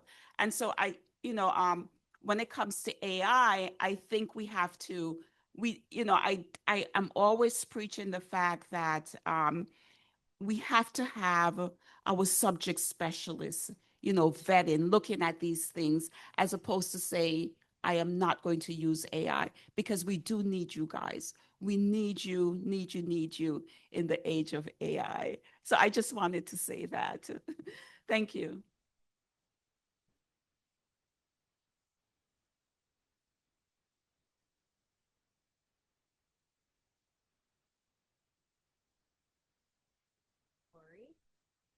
Hi, Charlotte Nunes, Dean of Libraries. Thank you all so much for the lightning talks.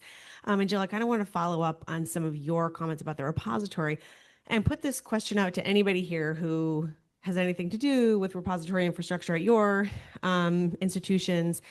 At Lafayette, I know we spent about a year battling chatbots, AI chatbots that were scraping information from our repository. So it was a very in-depth and extensive collaboration with ITS. And we did land on something because for one thing, it was completely screwing up our analytics, of course. Like they were meaningless once we were getting slammed.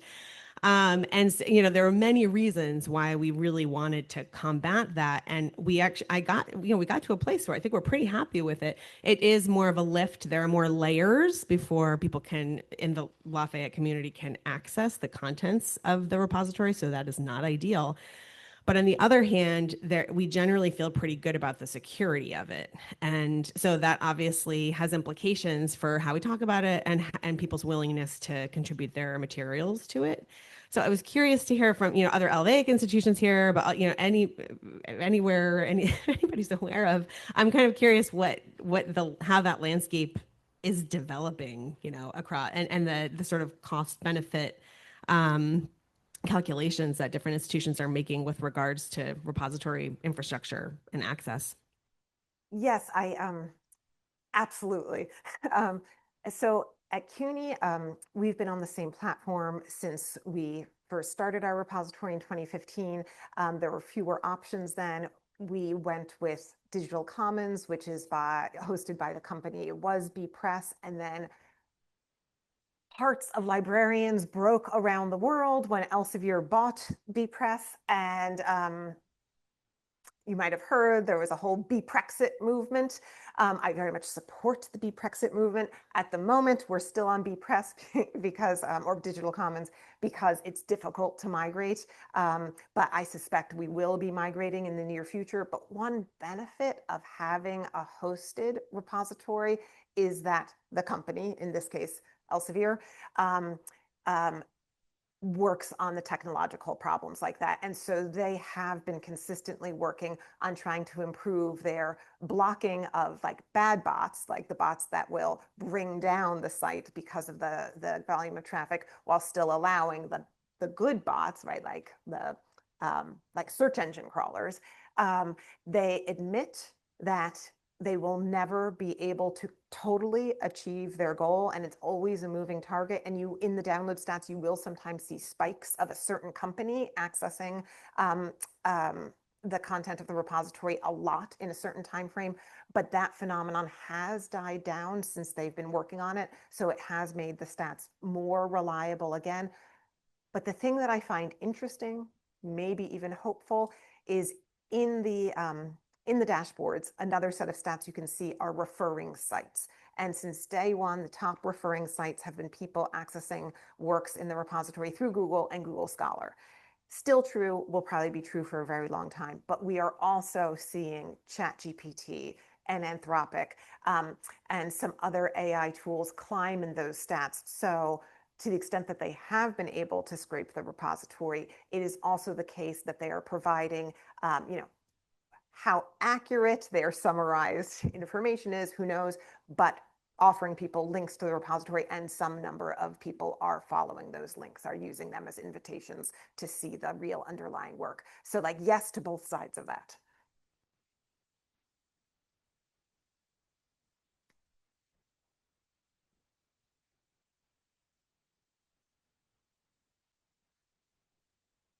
Just started running, so this is thank you. I just want to say there's a lot of work on that front here in Lehigh. Kind of, like we were really not ready at the beginning when all of it kind of, we have a development team. I don't see anybody here right now, but they can talk a lot about what they've been doing. Like just last week, actually, we had one of those flurries that we weren't sure, like how to tackle. And there is a lot of effort kind of on a regular basis to try and adjust, because that's just really not something we're that used to. There is that question of like, where is it a good thing? Like we moved away from bpress a few years ago when that movement started. Like kind of proudly, I say at this point, we do open source anything, and hopefully in a way that community governance is taken into account. But that also is a challenge on its own, when those things happen, and how to manage those. There is a question maybe of knowingly and unknowingly, so question about the Elsevier, it's a good kind of dimension maybe of thinking how companies protect our data within their own, guardrails. But there's a lot of that, and like I love what you presented.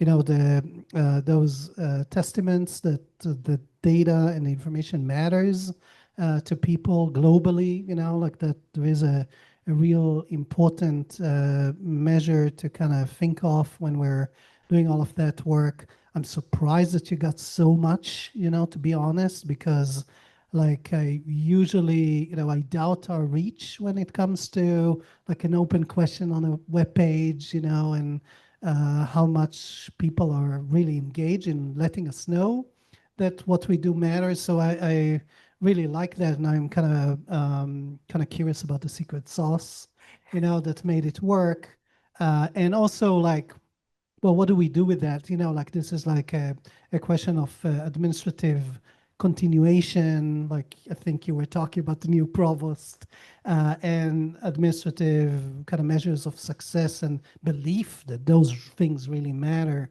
So I know that we have a like a soft kind of like a right now it's it works out like and all of that, but those concerns I'm sure many have. How to last beyond, like the moment we're in and the enthusiasm that, like people have here. But there's a lot, a lot of that here. And we can talk, and probably it's a good idea to think about the regional support when those things happen. So kind of in the LVAIC setting on kind of thinking or on a policy kind of dimension, but what do we do and to help each other when those things happen? So instead of, like all of us inventing the thing when it happens, to kind of be a little better coordinated and efficient about those things as well. So we don't need to exhaust all our resources, but that's maybe for the next iteration of what we do. Can Thanks. I share one Yeah. additional little anecdote? So speaking of administrators and administrator turnover, a past president of the Graduate Center heard me give a presentation about open access, and he said, my work is very specialized. I know who my community is. Everybody who needs access, they already have access. And I wanted to say, but couldn't say, you're having a failure of imagination, right? There's the audience you never imagined. But we weren't yet collecting feedback at that time, but I feel like that would be the perfect way to counter comments like this. Our authors never would have imagined reaching those readers, but they did. And in terms of the special sauce for getting people to click the link, I mean, vanishingly small percentage do, but we do have hundreds and hundreds of comments. And some of them are very short and just say thank you, or I used it for a paper. But I think it does have something to do with like people seeing, like this was a choice to make it open. And I really appreciate that. And so I'm going to take that moment to express it. Yeah, I think there's something about human goodwill in there.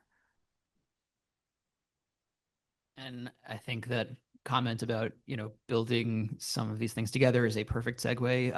Our community building session is next. Phil's going to come up here in just a second to talk about the logistics of that. But please join me one more time in thanking our presenters. Those were excellent talks. Thank you.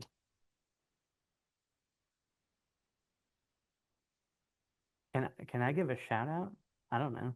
Oh, well, I was just going to say, I again, from open source world, I really applaud that your institutions are willing to take that leap away from them. I believe still Lehigh and Lafayette are using Moodle, and these things actually, they make a difference to the community, and hopefully this, the AI thing, that might be an open source thing. Like right now, we're actually pretty split on some of the giant corporations, but a lot is built on open source. So I don't know, it's great that the leadership and you librarians, really push to open those things and not be restricted by that, get rid of that gatekeeping type of thing. And I will just say here, coming from an institution where they often find it, or almost always find it easier to license something than hire people, I so respect the choice to have a team to work on these technologies yourself. Yeah.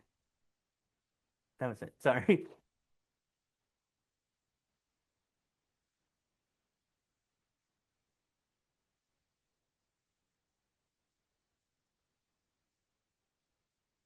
Okay, wow, that was fantastic. Thanks everyone for your participation.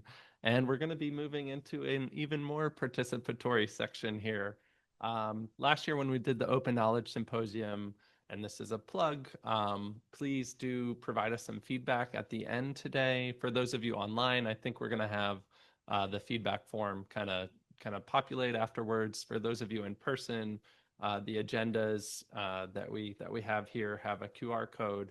Please do provide us some feedback because one of the ways to show you what we do with that feedback is try to change the program for the symposium.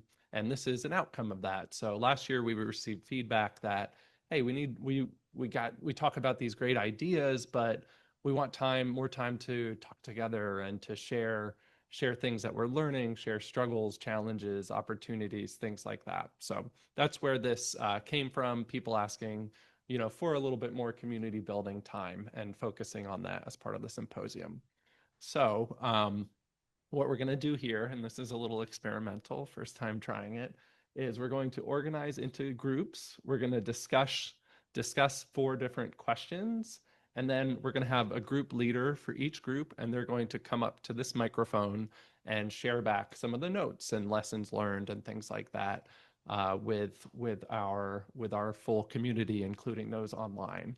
So online, just to mention that first, I'll be leading a conversation on cross-institutional collaboration to support access to knowledge. So I think I'm going to like throw on a headset, chill in here, say hi to everybody, hello, and try to get that conversation going. So I'll see you all soon.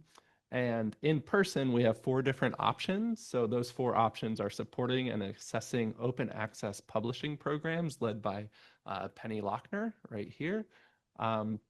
Implementing sustainable open educational practices, which Ben Jerry will be leading.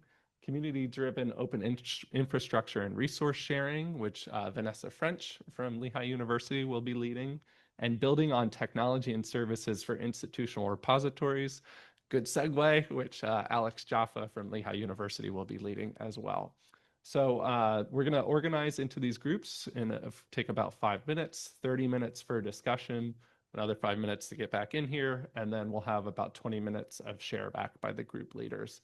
Just so logistically, if everyone, hopefully you've had a little bit of time to think about it, but our in-person folks, if you could just raise your hand, I'll go one by one just so we know which space to use to put people. We have 2 kind of larger spaces in steps 102, which is directly across the hall. And then in the concourse, we also have some smaller spaces. So supporting and assessing open access publishing programs who might be interested in going to that, just to raise a hands. Okay. 4.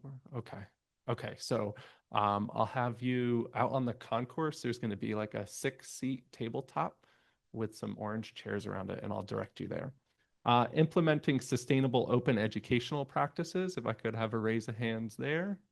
Okay, so that group will be in steps 102, directly across the hall. Community-driven open infrastructure and resource sharing, if I could have a raise of hands there. Okay, so there's going to be out here to the right, there's going to be a set of tables and chairs with about 8 people, 8 seats. And building on technology and services for institutional repositories, a raise of hands there. Okay, great. Let's have that group go across the hall in steps 102 as well. Okay, thanks everyone, and I'll see all of you online. If you have any questions, please let me know.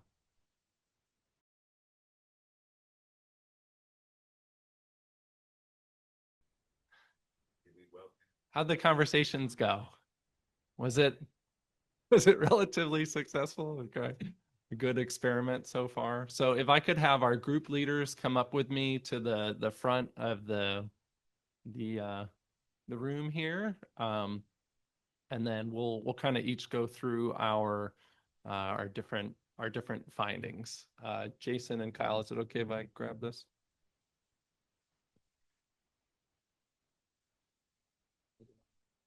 Is the thing on? Yeah. Okay. Cool. Can everyone hear me okay? Okay, great. So I'll start off. I had some great colleagues online that I spoke with. We spoke about kind of like a more general topic, but we had people from DeSales, West Virginia University, Lehigh, yours truly, Northampton Community College, East Stroudsburg University in Alvernia, I believe. Sorry if I got that wrong. For the first question, some of the things that are going on that we're either working on or interested in. One person mentioned ALPA, Affordable Learning PA, which we have one of our presenters later who is very involved with that. That's kind of like an open education network. That's one thing that people are involved with. The Open Knowledge Symposium was an example of something going on. Our colleague Alexandra from Northampton Community College mentioned the Open Innovation Office, which Dr. Miller mentioned previously. Our colleague at West Virginia University mentioned Project Reshare and their involvement with that. So we have someone who's, some people who are intimately involved with that here in the room today, and we'll have someone on a panel later talking about some of the context around that as well. So those were some of the things that are going on. Some of the challenges that people were finding. Peer review, we talked about kind of that balance between openness and quality, and kind of the value of expertise, right? I think all of us in this room know how valuable knowledge and expertise are, but it can be sometimes difficult to capture that and to utilize that. So some people talked about some pretty alarming examples with OER where maybe they weren't edited as well as they should be, and that being a challenge. Motivation, overwork were kind of common themes which might come up, as well as specifically for the adoption of open educational resources. Communication was a challenge, just needing to better communicate. Even with this open knowledge symposium, I know there were some things where it was like, oh man, I wish I would have done that a little bit better. So that's always a challenge and an opportunity as well. Just understanding background technology between things, especially as we're moving into artificial intelligence, like utilizing something but not maybe being fully comfortable or knowledgeable about how it works in the back end can be a challenge. And we also mentioned some of that balance between open access and responsibility, that tension that we've been talking about today. And the last one is just, for faculty, for staff, for library workers, the recognition. Do we get recognized for this open work? If we're asking a faculty member to adopt an open educational resource, how does that work with their tenure and promotion? Is it considered as much as something else might be?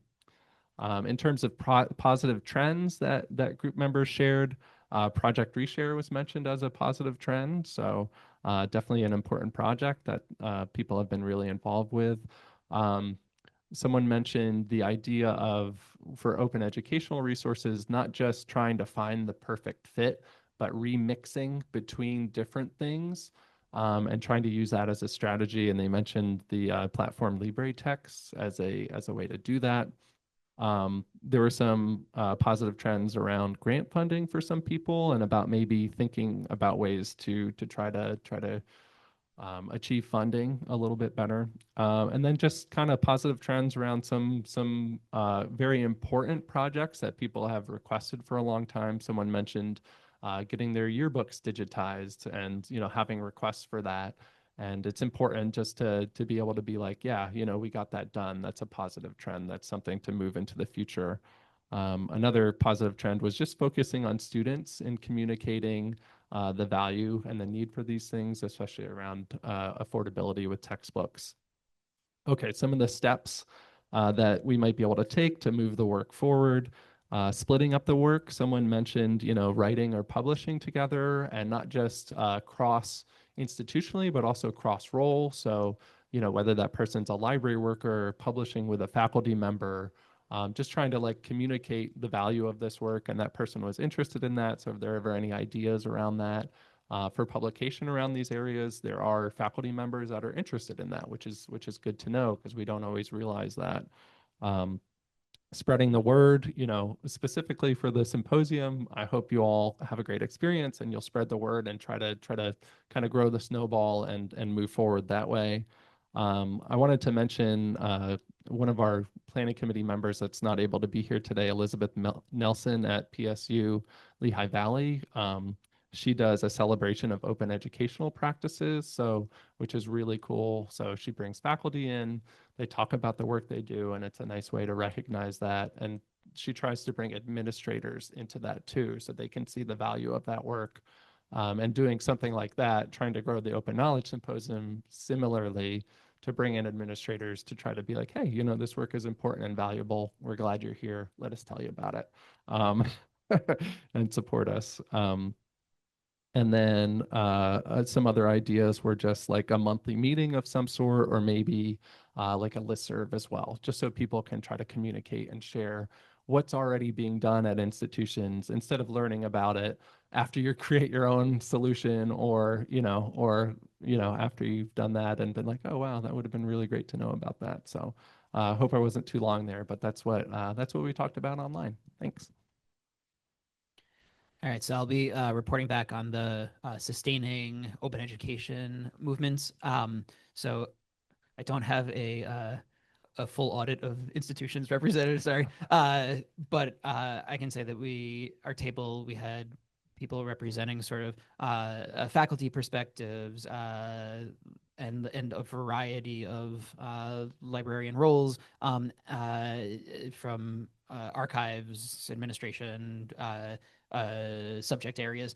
And I think also a nice representation of people who have implemented open movements already, and some that are like going along, others that like are looking for more sustainability, and then some people who are in a space that we might think of as like open curious and just like looking to engage more.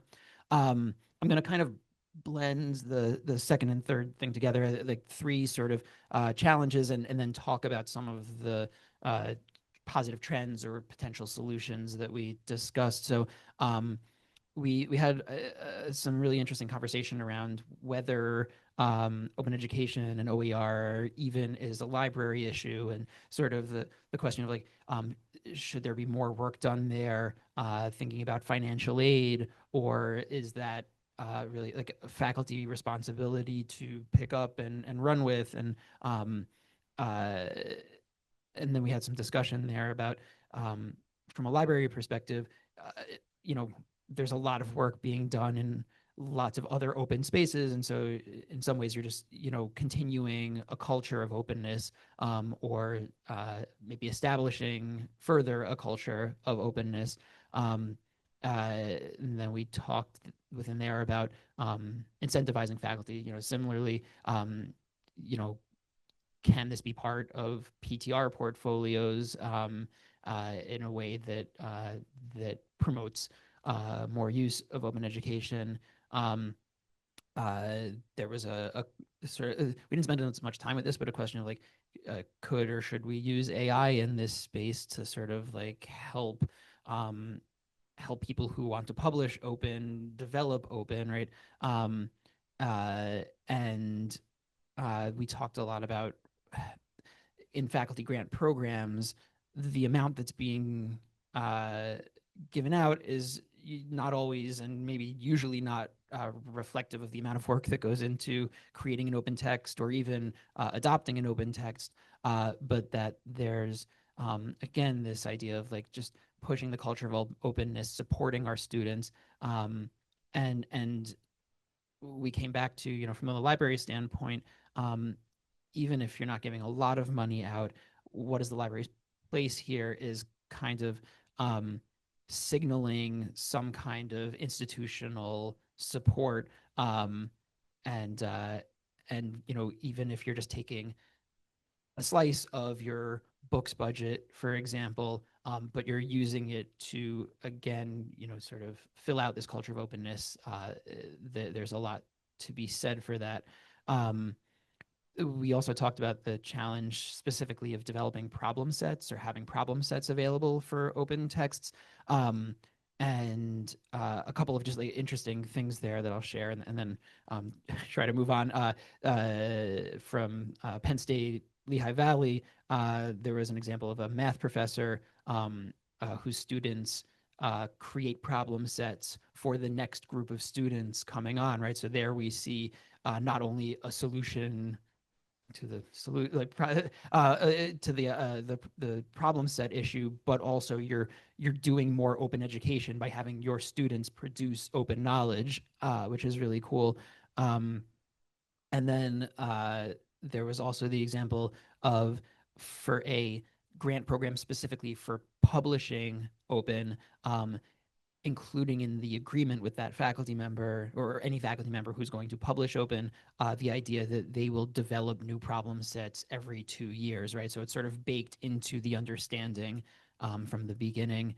And then to wrap up with the idea about building community, we had a few interesting examples of ways that the community can just sort of build on open education through things that are already available. So for example, using primary sources that are available through institutional repositories, for example, can be a really nice way to develop an open classroom environment. So there were also examples of like going out into the world and using, like a walkability or bikeability study, right? So now the world is your text, for example. And then we started to talk about some ways that we could build a community thing that focuses on, these are examples of open assignments. Could we have some kind of repository of open assignments, regionally, so that people who are interested in teaching open, but maybe haven't engaged with it, how do they develop ideas of how to do it, could come to this space to think more about or borrow ideas from it.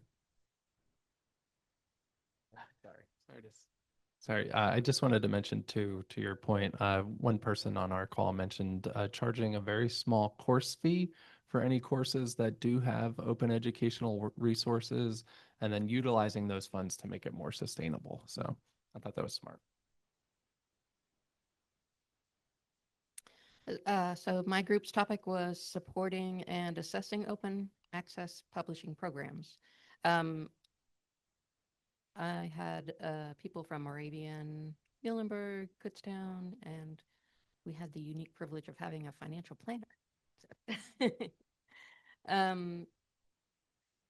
I think we first started off talking about transformation educational leadership, which is a research project that Ray is working on. And I thought it really just gave us a good grounding, because she's talking about the research she's working on is seeing that we are losing Black educators in public education, and why are we, so that's vanishing voices. So why is this happening? And so she is turning this into a project where she's doing research, but she's also has students involved in it.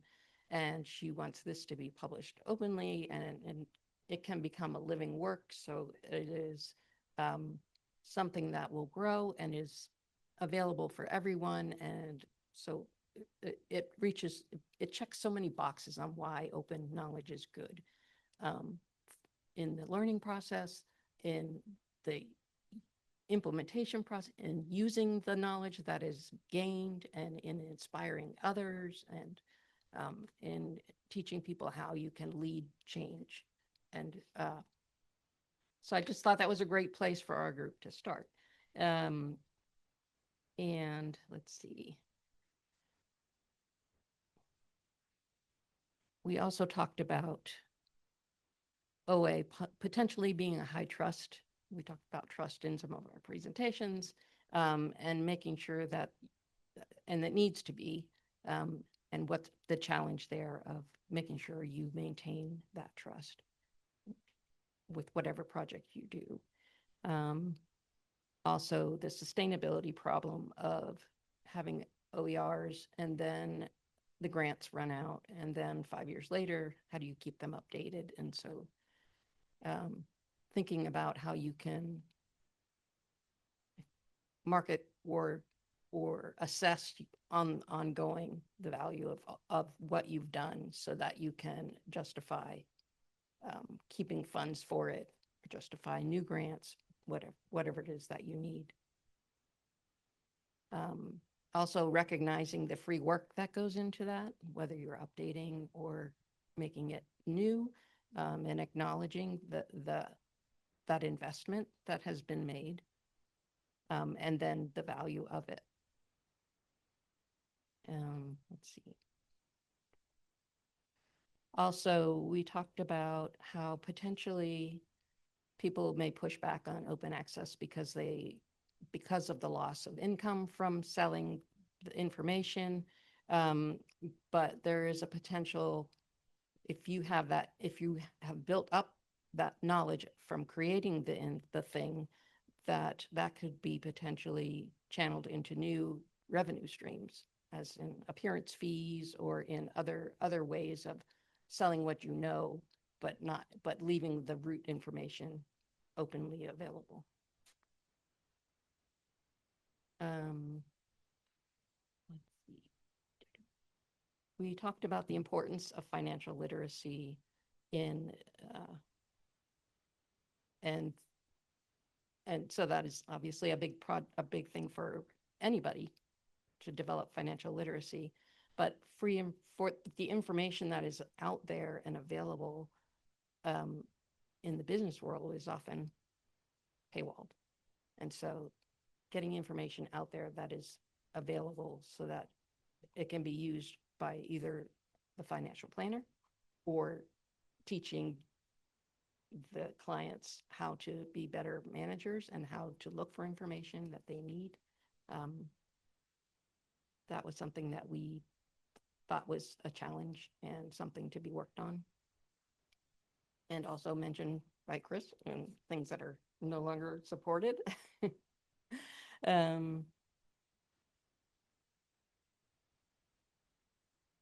Another challenge of open projects is there are so many things that can be made openly available. So how do you identify what will be used and what is the thing that will be valued and used? And some positive trends are there was a plea to not demonize AI too much because it can do good and it can be used for good. It can, I mean, but it's our choice. I mean, we can make it work for us and we can make it work for good, but we have to make the effort and we have to take a stand. We talked about weaponizing information and the politics of fear, and how important information is to push back on that. And as you know, helping you, if someone's creating an environment of chaos, it is information that will help you figure out how to deal with that. So. And let's see, small steps.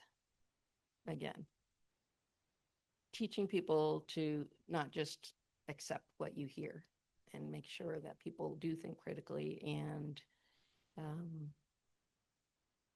adding more open resources in whatever you're doing, whether it's a syllabus or whether it's in the library or wherever.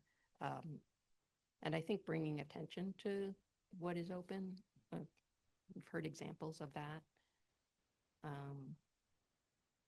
Those are our ideas. My group had community-driven open infrastructure and resource sharing. So for resource sharing, the main open source product we talked about was Reshare. For other infrastructure, we talked about Folio, Koha, and Evergreen for ILS systems. We talked about Viewfind and also a little bit about Blacklight for discovery layers. So quite a few products we talked about. So as far as challenges go, one of the things we discussed was building sustainability for the products. How do you develop, for something that is free, how do you get people to contribute funds and time to maintain and develop the product? We also talked about man hours needed to participate in the development. So not only technology skills, but also contributions on various interest groups to say what you need the product to do and just finding time to participate. We talked about another challenge being building consensus. If you have a particular priority and a different university has a different priority for the same thing, how do you figure out what to do first? Or if they're conflicting, how do you decide which way is the way to go? We also talked about having skilled library technology teams often being a challenge. At Lehigh, we're very privileged to have a very skilled and pretty expansive library technology team that can help us support all of our open infrastructure commitments, but we also recognize there's a lot of institutions that don't have that. So if you don't have that, do you have what you need to maintain these products? We also talked about resource sharing contracts being a challenge, that there are restrictions in resource sharing that are in place because of publishers. Also, those things are changing. Like, for example, there was an example given of Wiley indicating that when you share articles that you have to communicate to the institution that you're partnering to that they can't use that article in AI. So how do you do that? So those were some of the challenges we discussed. And as far as the positives that we talked about, okay.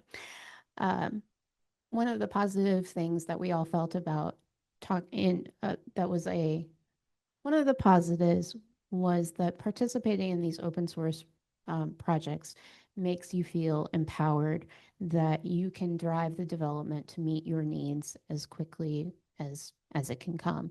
In fact, one person from my group mentioned that they had come from a background with a lot of open source products like Koha and Evergreen and gone into a commercially driven project with their current position and feeling that loss of empowerment.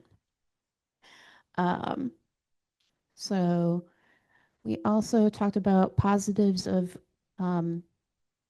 having commercial vendors participate in the development. For example, EBSCO participates in the folio development, and that has a positive cash infusion to the project that helps it develop, but also having them understand the value of using open protocols that makes the products, their commercial products, interoperable with the open source products, gives libraries the ability to choose what they need commercially, what they need open source, and how to make that all work together in a way that works for their patrons.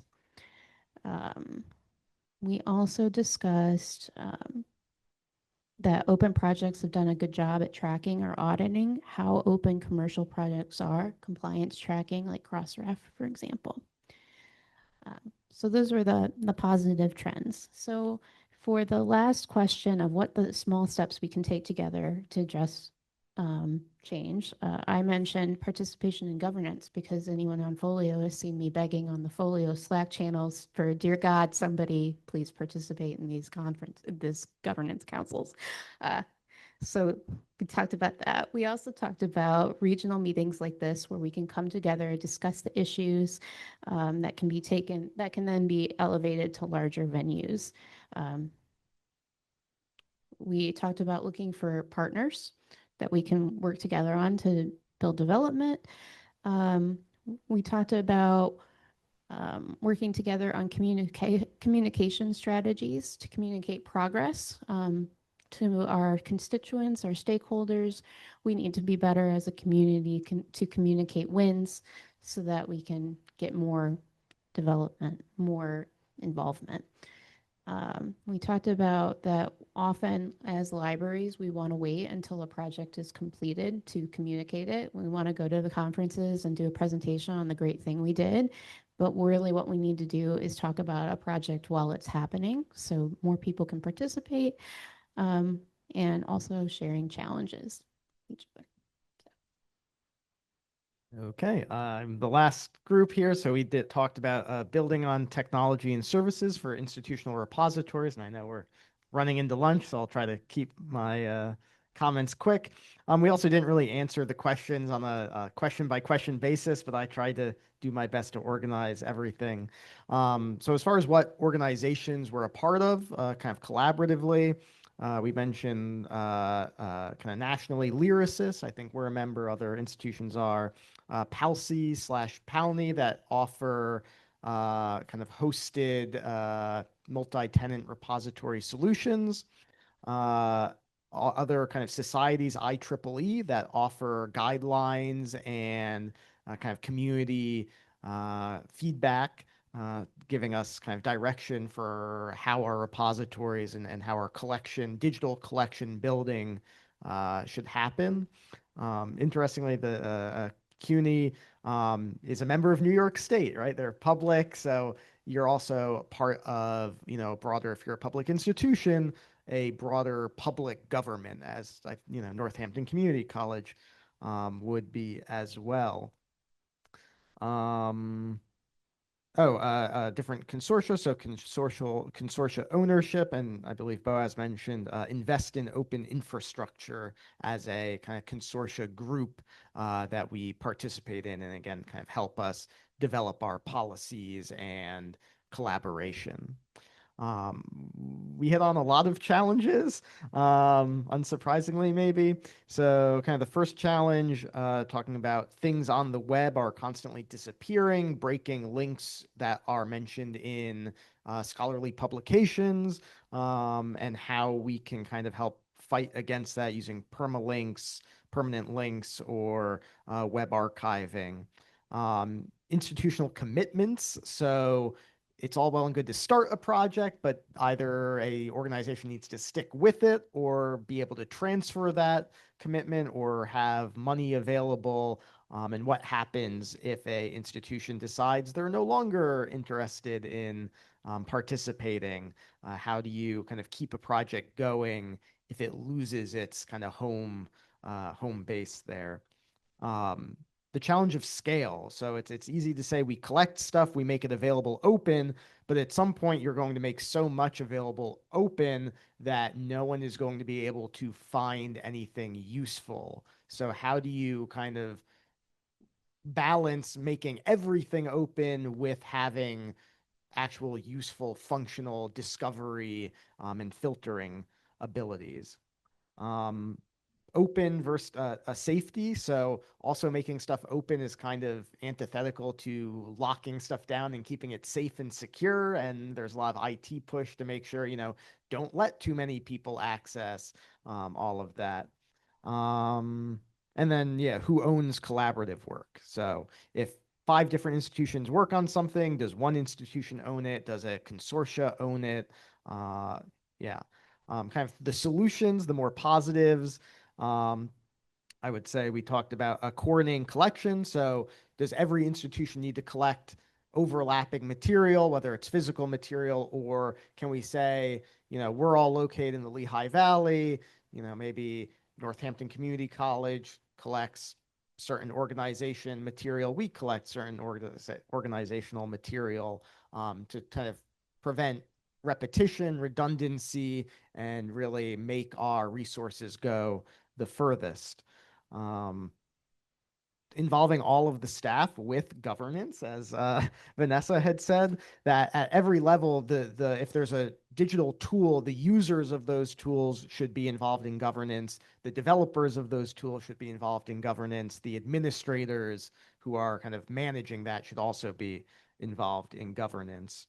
And then expertise sharing internally. So, I might have an expertise, librarians have expertise, they should share that, with other librarians, faculty should share with other faculty internally, not just thinking outreach and kind of, reaching out to our, the communities we think we're serving.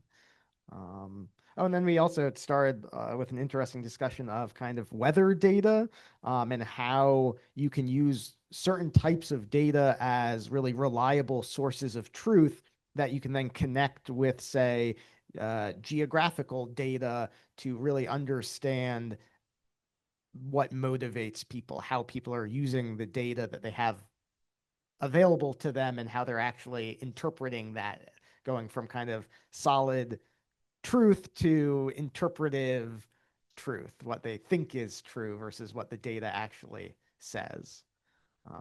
That sums up pretty much what we talked about. Thank you all so much. Let's give a little round of applause to our leaders. I know that's not an easy task to lead and then try to distill.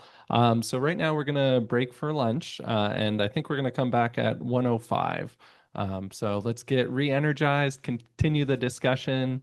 Our folks online, we'll see you back soon, but feel free to chat or eat your lunch remotely. And thanks so much, everybody, and have a great lunch, and see you back at 1:05.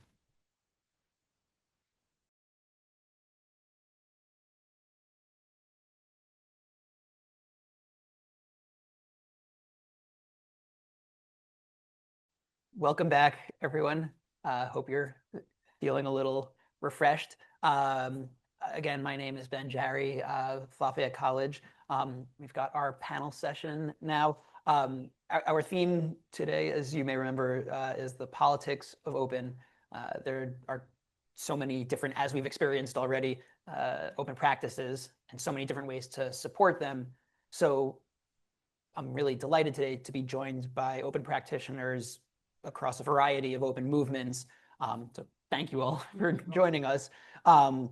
They're going to share how they navigate challenges to achieve great outcomes, and they'll offer real-world strategies for moving open work forward despite institutional, political, and practical barriers. Our panelists today, starting from my immediate right, are Stephen Bell, retired associate university librarian from Temple University, and previously or still board member with ALPA. Previously. Board member with Affordable Learning PA. ALPA spent a lot of energy and time putting a lot of love into that project. Roseanne Perkins, assistant chair, coordinator, library and learning technologies programs at Kutztown University, who's also the co-editor of the open access journal, Pennsylvania Libraries Research and Practice, commonly known as PALRAP. And then Carl Pirineo, director of resource sharing and member services and director of the Easy Borrow service with PALSI, the statewide consortium. So I'll be posing a set of questions. We'll answer round robin style, moving down the line. We hope to have plenty of time at the end for questions, so please write down your questions. Again, Corey will be running the mic at the end. So to start out, kind of as a get to know you thing, can you please describe the work that you do or have done relating to open knowledge? We'll start with Stephen.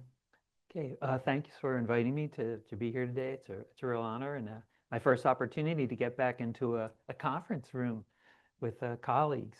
So I really appreciate that. As Ben mentioned, I retired it's about a year ago or so now. And one of the nice things that happened is that one of my colleagues asked me if they could interview me for an article that would be in our library newsletter. And one of the questions they asked, which I thought was kind of challenging, was what are the most significant things that I saw in the library profession during my just shy of 50 years? And you could just take your pick. I mean, the evolution from physical card catalogs to automated card catalogs, the democratization of access to online database searching, which was once the domain of librarians, and you had to ask for permission to get on the database. That's an amazing revolution. But I think the one that was clearly the most revolutionary and radical was the open movement, going back to the scholarly communications crisis when we were seeing tremendous increases in the pricing of our journal collections, and that was a huge crisis for our budgets.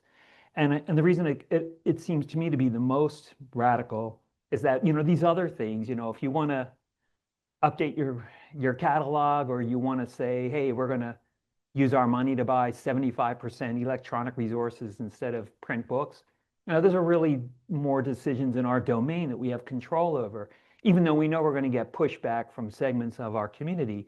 But when you're looking at things like changing the scholarly communication system, or the publication of textbooks, or how data is controlled and disseminated and collected, those are huge systems that are embedded in higher education. And we all know that there's just natural resistance to change in higher education. And that we were taking on these kinds of challenges was by far the most significant change I've seen across the span of my career, by far.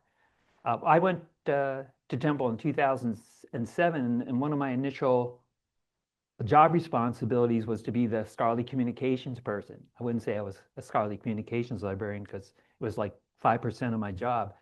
But it quickly became frustrating, because at that time, just trying to convince or encourage faculty to publish openly was a radical concept. although it would grow in time, and I think that advocates at that time knew it was going to be a long game. But in 2009, something happened that was very inspirational to my career. I was at the ACRL conference, and I heard Nicole Allen give a presentation about open textbooks. She was at the time not working for Spark, but she was actually a recent college grad who was working for the Student Public Interest Research Group, and her job was to go out and talk about textbook affordability. We probably didn't even call them open textbooks at that point, but it was textbook affordability in that crisis. And I thought to myself, yeah, this maybe would be a way to engage faculty with the concept of openness and sharing. And because it's not something we were asking them to do personally in their career, but it was something you could do this to help your students and to make their education more affordable. And at that time, a lot of things were happening to make it more palatable. You had open stacks was just kind of developing, and the first open textbooks were being rolled out. The open, what was called the Open Textbook Network had its first meeting around 2014, and librarians were coming from across the country to work together to promote these ideas. Then you had the open education conferences. I hope some of you have attended that in the past. We're just getting started, and I think it was in 2013 or 14 that we had our first librarians meeting at the Open Access, or the Open Education Conference. So you had all these things kind of brewing and coming together that started me down this path of being an advocate for open education, even though it was kind of more basic then. And I think it was nice to have a couple of memorable things, like at Temple we started the first, or one of the first open textbook projects, or what we now call textbook affordability projects. People have different names for them, but widely replicated at other institutions. Being on the first group of librarians to be at the Open Education Network, again, which was called Open Textbook Network at that time. And then, of course, here in the state of Pennsylvania, working with a small group of colleagues and with support from PALC and LSAT funding, we were able to get the Affordable Learning PA, ALPA, started. And, for whatever struggles we may have had, it was an effort to replicate what was happening in other states that were bringing, the library community together to create affordable textbooks, to promote the ideas and do all the hard work that it requires. I'll stop there and just say that, when you're at the end of your career, you really want to hopefully leave at a time when many of the projects that you have worked on throughout your career are in good hands. And I was really very pleased that both at Temple and at ALPA, we had colleagues who were ready, willing, and able to carry on the work that had been started and are doing a fabulous job at it now. So again, thanks for inviting me, and I look forward to our conversation. Stephen. So yeah, I'm Roseanne Perkins from Kutztown University is where I'm currently teaching. And my pathway to this kind of work was a little bit serendipitous because I started off as a public librarian, and that was I refer to me as being from the land of make-believe, because I was a children's librarian, spending a lot of time doing story time. And if you guys look me up, most of my research is like story time and maker spaces and that kind of stuff.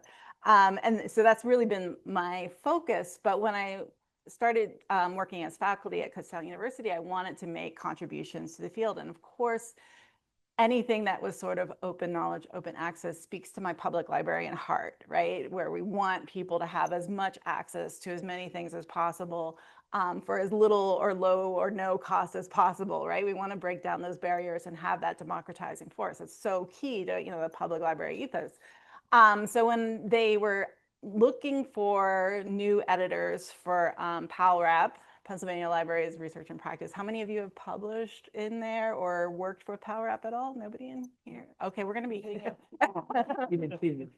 Oh, so many volunteer opportunities. We will get to that. Please, please, please email me. But they were looking for co-editors, and I was like, oh, there's no way they're gonna pick me, but I'll throw my hat in the ring. And they asked me and my co-editor Kate Cummings to step up and take on editing Power Up about 2 years ago. We were both brand new. We got like one orientation where they like Zoomed with us and we're like, here you go. So that was a very steep learning curve for us. But I really do want to give Kate a lot of credit for, stepping along every step of the way there with me. So those of you who aren't familiar with Pennsylvania Research and Practice, it is an open knowledge journal. It has been since its inception. It started about 2013. There was a survey that was done as to whether there was enough interest in the Pennsylvania library community to support this kind of work, and the indication was that there was. So they began in 2013. They have had this commitment to being an open journal, the open access journal from the beginning. We use Creative Commons license, just attribution. There are no paywalls or barriers to being able to access the content, and that has been core to the mission of the publication from the beginning. We're hosted on Pitt Open Library Publishing, so we use their software and their support systems to make sure that the journal is accessible. We have 2 issues a year, and we're just keeping that tradition going as long as we can. So, really happy to be here today and share my perspectives on this, or answer any questions you have about what it's like to edit on one of those journals. But that's the work that I'm doing. All right, so I'm Carl Perenio, and I am from PALCI. So I think many of you in this room might be at organizations that are PALCI members, but PALCI is a academic and research library consortium. We have 82 members in Pennsylvania, New York, New Jersey, Delaware, and West Virginia. And so I was really happy to be asked to come and speak, because I think a lot of times when we're in certain spaces and we hear about open knowledge, open infrastructure, open software isn't always something that people are thinking about in that context. And PALCI's mission is to support cost-effective and sustainable access to informational resources. So the way that I support that mission is to work on shared infrastructure. So, and the reason why we look at that is because we're looking at shared infrastructure that's open source, uses open protocols, so that we can link libraries together with whatever systems that they're using, so they can then collaborate in different ways. So our kind of flagship service is Easy Borrow. It's run on Reshare. So there's been a few mentions about what that is, or mentions of Reshare earlier today, but it's an ILL software platform that is open source, community owned, uses open protocols. In addition to kind of managing that service for PALCI, I also serve on a lot of the governance committees for that. Boaz also has been on the steering committee, but I'm on the steering committee, product committee, the subject matter experts. So these are all kind of part of that government with the other implementers who are literally all across the world.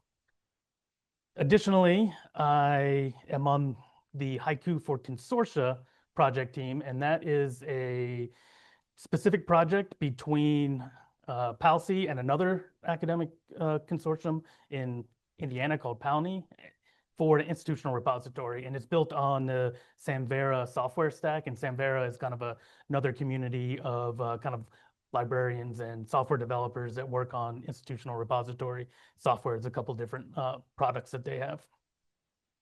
I'm also recently joined a NISO Open ILS working group. So for those of you who may not be familiar with NISO, it is a kind of a membership organization that has libraries, vendors, and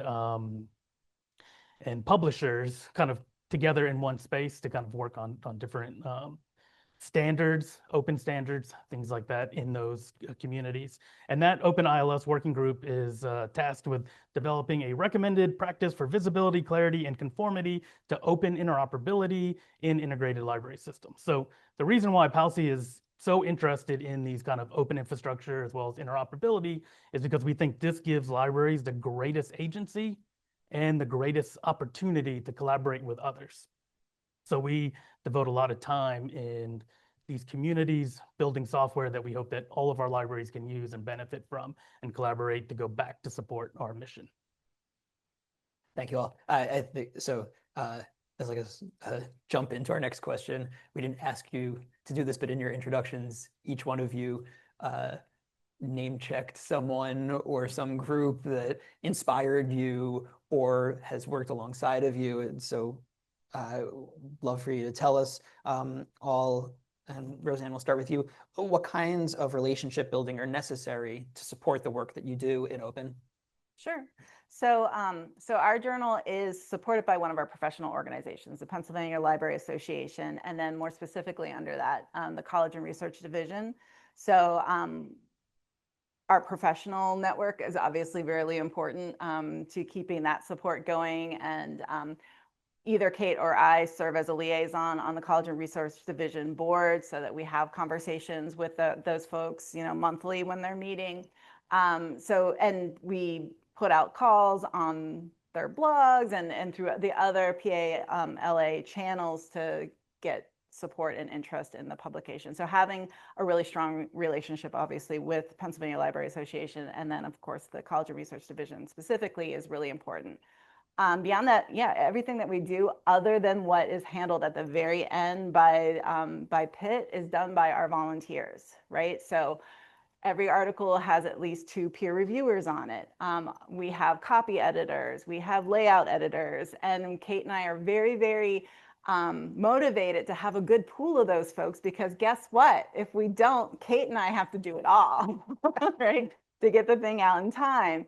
So, you know, keeping those relationships going, keeping, you know, that communication going, that yes, this is the journal that is here for us as Pennsylvania librarians. Please feel ownership of it, and please be empowered to be part of it through being, yeah, editors, contributors, writers, however you want to be a part of it. So having, you know, we definitely need to, and this is something we're actually working on doing more of, is getting that word out and building those networks and relationships, because it really only exists if there's a community of people around it willing to keep working on it and keeping it going and making sure it's vital and important. So I would say, yeah, the relationship with the professional organization, the relationship with Pitt, you know, and their open source, open access publishing team, and then the relationship with our professional community to continue to have people contributing in whatever way they want to. Really important. Thanks. Colin? Yeah, so, you know, open work is fundamentally relational. So one of the ways that I approach this work in relationship building is actually thinking about it from the bottom up. So first, we establish a community around the practitioners that are actually using the software. So Easy Borrow is a real prime example for this, but we do something very similar for Haiku. So first of all, we have monthly meetings for our Easy Borrow community. We have 2 of those. We also have an advisory council. So they're always kind of keeping us in check with what things need to happen in the community, but then we're also kind of bringing that back to them and keeping them engaged, but then also educating them on, you know, why did we choose an open source software solution? Because when you're worried about just doing your work, maybe that's not as important as the kind of fundamental idea of being part of a bigger community of users, being able to have agency in the features and the software direction. So we use all of that to kind of educate. But then the second layer of that is the governance around the community. So here, like I mentioned earlier, you know, we have these committees that we're all a part of, and that's important because these groups are generally made up of very different libraries. So we have public libraries, academic libraries, international libraries. So we all might have a kind of similar mission, but not an exact mission. So we need to work together in order to find those shared challenges and develop the shared solutions. So how do we do that? So we have, you know, a lot of virtual meetings. We have to schedule those at times that, you know, people in North America, people in Australia, people on the East Coast, the West Coast, all, you know, we have to make an effort to have these at times where everyone can participate. And I might not necessarily like a meeting that's at 5 o'clock. But for someone in Australia, they're meeting at like 7 a.m. So what's the trade-off on that? But we have to think about that and work on that and make sure that we have a commitment. And then, also we take every advantage to meet in person that we can. So when we come to conferences, separately, there'll be a meetup for that. At ALA this year, Reshare will have a meetup of anyone who's a Reshare user can go and meet other people, talk about it. Or even if you're not a Reshare user, but you're interested in it, you can go to that meetup and meet others. So taking those kind of steps, making that kind of intentional effort to have both virtual and in-person meetings to build that camaraderie between all of the users. And then there's another layer, which are the vendors. So we might be using open source software, but we will still use vendors for other software solutions, right? So what we want to do is make and create intentional partnerships with those vendors, and then use our influence with them to make sure that they're using open protocols in their software. So that way we can take an open source software that's using open protocols to connect to a commercial version that is also using those same protocols. So I was part of a presentation a few months ago that included a vendor, and one of the things that they mentioned is that they don't always see a lot of upfront return on investment in the time they have to spend in order to incorporate open protocols into their platforms. So part of our challenge is making them understand what the mutual benefits are so that we have these win-win situations where we can use our influence because they know that they're still going to get some benefit. It might not be upfront, but it might be a little bit later down the road. And a real example of that is saying, if you have this particular product that only half of our libraries can connect to, then only half of them are going to use it. But if all of our libraries can connect to it, then we're going to have, greater participation. So finding where all of that kind of comes back to mutual benefit, but then knowing that it's an intentional partnership, not just me saying, oh, we're going to pay you money to do something specific, but really, meeting with them and finding where the best place for us to collaborate is. Yeah, well, as I was mentioned in my first response, when you're trying to make change in these, heavily embedded traditional publishing systems, and it's going to be a change to the whole system, you cannot do it without relationship building and collaboration, whether it's within your own library, within your own institution, across institutions, across the state, regionally, globally. You can see the amount of effort it takes to bring people together to create that level of change. So it's enormously challenging. And I guess as an example that I'll give where relationship building is really, really critical is when we first started Open Education Movement, probably the two biggest challenges or questions people had about it is, number one, how are we supposed to get faculty to do this and be engaged with us in this effort? More so, perhaps, people were very worried about their bookstores and what response their bookstores would have to librarians saying, let's just make all the textbooks free. That won't affect you at all, will it? And so you did have a lot of pushback from bookstores, but there are also many bookstore managers who were very open to this possibility and wanted to work with us to try to figure out how do we make this happen, because they recognize this will be good for students. And as one bookstore manager said to me, if we make all this stuff totally affordable, we won't have any customers left. So it was in their own best interest to try to work with us. And I think the story I want to mention in particular is, if you're familiar with what we tend to hear about as inclusive and equitable access programs, where a perfect example is Barnes & Noble, national bookstore chain, offering like a program they call First Day Complete. So the idea is the students are going to get all their textbooks for all their courses. They'll have them the first day, it's all digital, and they'll pay one fee. And of course, to to be a good advocate at your institution, you really have to understand the economics of these programs, because in many cases, they're not equitable or affordable. That's a conversation for another day, but there was a lot of frustration among librarians who were trying to start open textbook programs on their campus, because there was actually a great program about this at one of the open access conferences, and we had no idea this was going to happen. We found out one day that our administrators met with this company and they signed a contract for this. No one talked to us, no one told us about it, no one asked us.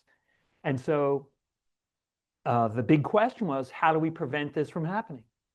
Well, the unfortunate answer was, once it's happening and you haven't built the relationships, it's too late. You have to have done the work a couple of years ago to build a relationship with your bookstore so they understand why this is important.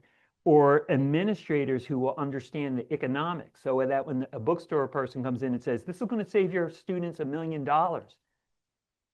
they have if they have no concept of open education, it sounds like a great deal to them, but there's a much, much better way we can do it and save students money. So I'll just finish, with you get the drift of the story. You got to start early on building the relationships. They'll pay off later in the end. But one of the persons I think knew more about politics and leveraging politics, particularly in the state of Pennsylvania, was Glenn Miller. He was the executive director of the Pennsylvania Library Association, then he became the state librarian for Pennsylvania, and he was in that role for quite a few years. And he was working with Affordable Learning PA to try to figure out, how do we get connected with the state, whoever we could figure out who was the person or the people we needed to get support from. That's a very tough nut to crack. Still working on it. And the big debate was, well, who do you build relationships with to get this done? And some people would look at other states that were doing this and say, oh, well, you have to figure out which legislators you can connect with or their staffs to get support, because it seems like a no-brainer. We're all trying to make higher education more affordable. This is like something that would be so obvious. Let's help students with the cost of their textbooks. Parents would love this. Wouldn't you love to be the legislator who comes up with this legislation? Anyway, Glenn, though, was of the opinion that if you go through the legislators, as soon as the textbook publishers hear about it, they're going to put every cent they have into lobbying against it. And, that's going to, then you're going to have a really tough time. And he said, go around the legislators and go right to the administrators in the higher education division and get them on board to spending some of their budget money to support it. So I think that was an area where we to this day are still trying to build those necessary relationships to get the support you need at the state level to fund these programs in a sustainable way. So yes, relationship building, you can't underestimate how important it is. And that's a great segue to our next question, which is about securing support. So Carl, we'll start with you here. How do you secure support? And it could be financial, we were talking about economics, could be otherwise in a lot of different ways. How do you secure support for this work locally or beyond? Yeah, so I'll address the kind of financial support aspect. Coming from a consortia, it's a little bit different in my role than it would be if you're at a library kind of advocating to your administration. So anyways, I'll start with the financial. So, obviously funding's tight, especially now, people don't have more money to give to things. So we pursue a couple of different areas. So first, grants. So just looking at like our Haiku for Consortia project, we received over $900,000 in grants. And those were over the course of 6 years, 3 different IMLS funding cycles. But we use that in different stages to do different types of things. So especially the first 2 were really identifying gaps in the software that libraries would need in order to implement it. And then the most recent one, and so anyways, we use that money to develop those features that were needed for libraries. And then the most recent grant, which is still ongoing, about to wrap up, is about the financial sustainability of it in the future. And we're actually working with the Invest in Open group with that, which I think Boaz had mentioned that group earlier. So that's what we used with that grant money. Another thing we do, obviously partnerships. So with Haiku, for instance, we partner with another consortium. So that increases our scale, and that helps us overall in a couple of different ways. Another thing that we do when we have specific feature development that we want, we'll develop a sprint, a development sprint for that, and then we'll look for specific users who are very interested in those features to co-fund that. So in one sense, one library is not paying for it, several libraries are paying for it, but that also means that after that development is complete, whatever is being done is contributed back to the main code because it's open source, and everyone using it will then benefit from it. And then if you have several cycles of this, some libraries are paying for bits and pieces, but everyone is not paying for everything, and everyone benefits from it. We also look for sustainable service models. So when we think about something like Easy Borrow, if you're a Palsy member, you pay for Easy Borrow as part of your dues. So part of that is for the staff that actually assist with it, but then part of it also for our service agreement for using the software. For Haiku, we have developed what we refer to as a cost recovery model. So what it costs for us to administer it, that's what libraries pay for in terms of their cost. And there's some variables in there based on usage, like storage usage and the size of your institution. But there is a small allocation in that for future development funds. So again, everyone's paying a little bit for something in the future, but not a lot upfront. And then kind of the one thing that's not direct money is in-kind contributions. So a lot of this is, you may not have money to contribute to a particular project, but if the staff at your library can serve on these governance committees, they can serve on communities of practice, they can contribute back to the community in a way that's not direct monetary funds, but it is in expertise and other things. And when sometimes when we talk about resource sharing, people think just interlibrary loan, but we're really thinking about resource sharing in all aspects of what can you share with the community.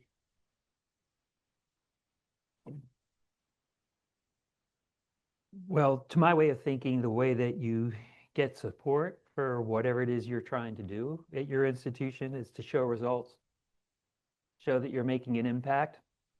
And most of our institutions, that would probably be two ways. One would be student success.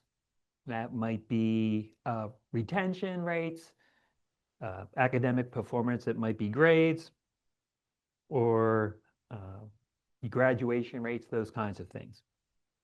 That's a little harder to do in some of these areas, to make a direct connection between, well, because we have an institutional repository, our faculty are publishing much more than we might have citation counts, things of that nature to show that it's having an impact, it's doing something good. The other is obviously the financial savings it might be bringing to our students. And I think we tended to look more at financial savings. So if you look at what most institutions with textbook affordability programs are collecting are things like how many dollars are being saved by students. So we would do simple things like say, okay, there's X number of students. The textbook used to cost $100. Now they all are spending $0. Voila, this number is our savings.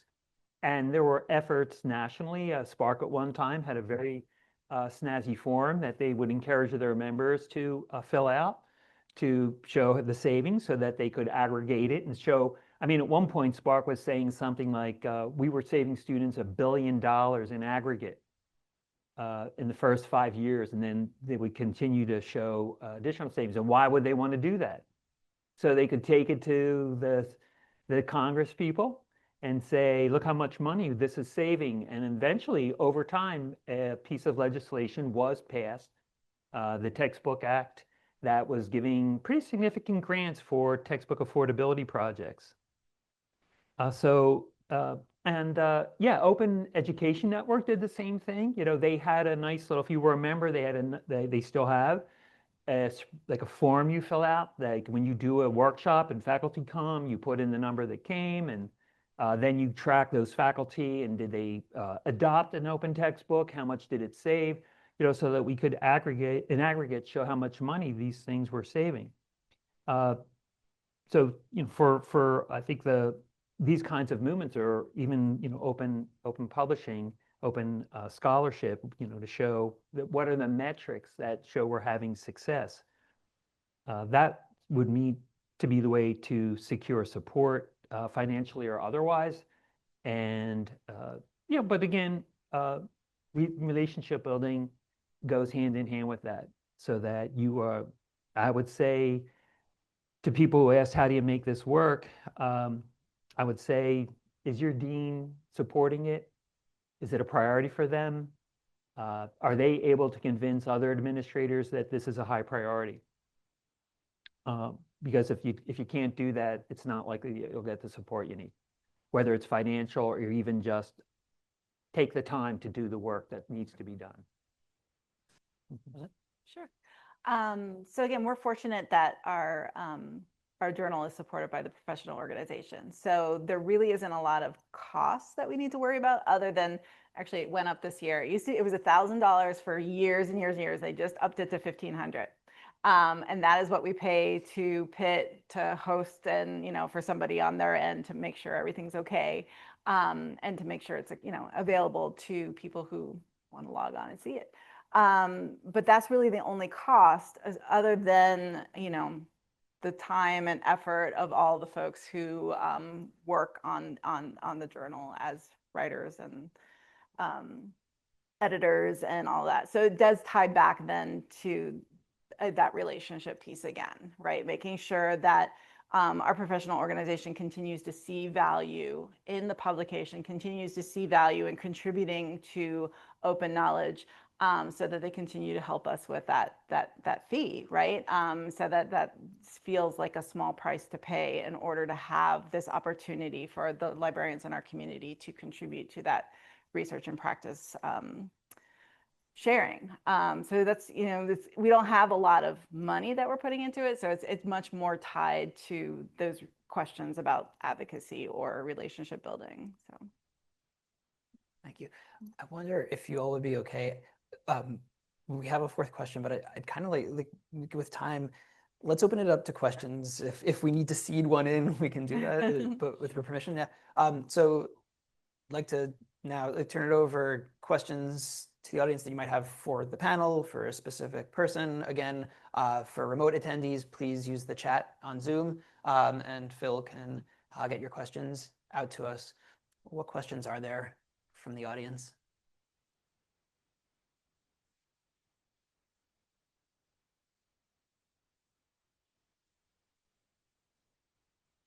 Corey will come down with the mic. Thanks.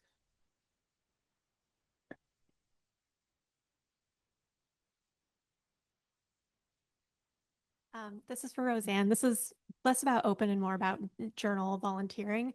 I often hear from editors of journals that they want more volunteers, but there's kind of a barrier if you've never done any peer review or publishing, like how to get involved. Do you guys do any sort of training for people who want to volunteer? How do you? Yes, we will make it happen for you. Absolutely.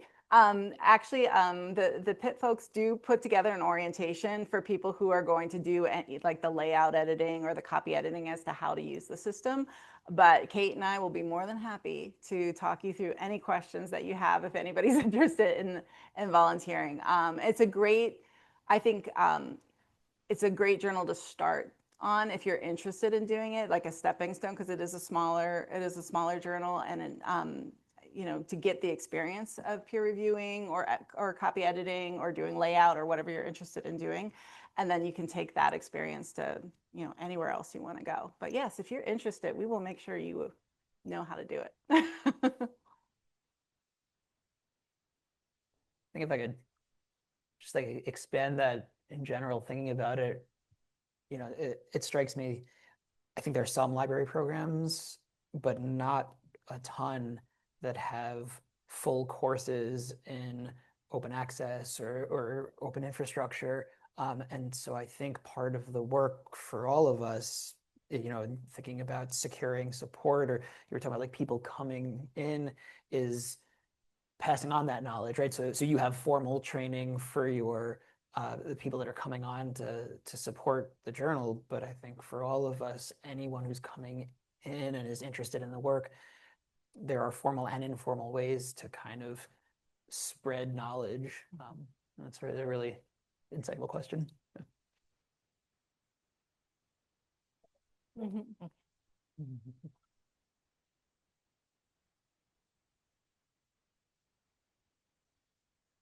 Can you say something about the P, the little P, right? The politics kind of around the business stuff, like, so I think, Stephen, you were talking about, like if I was aware that the store, like is looking into a business relationship with whoever, I would kind of think how to build up the relationship in such a way that on the long run, like you'll be able to kind of engage and like kind of think about the library business, which we know better than other things. Not everything is easily translatable to anybody coming in, to learn about us, like if, like somebody from the store would be coming, like what is it that I'm going to be telling the store that is significant for them to know about the business, that is not wasting their time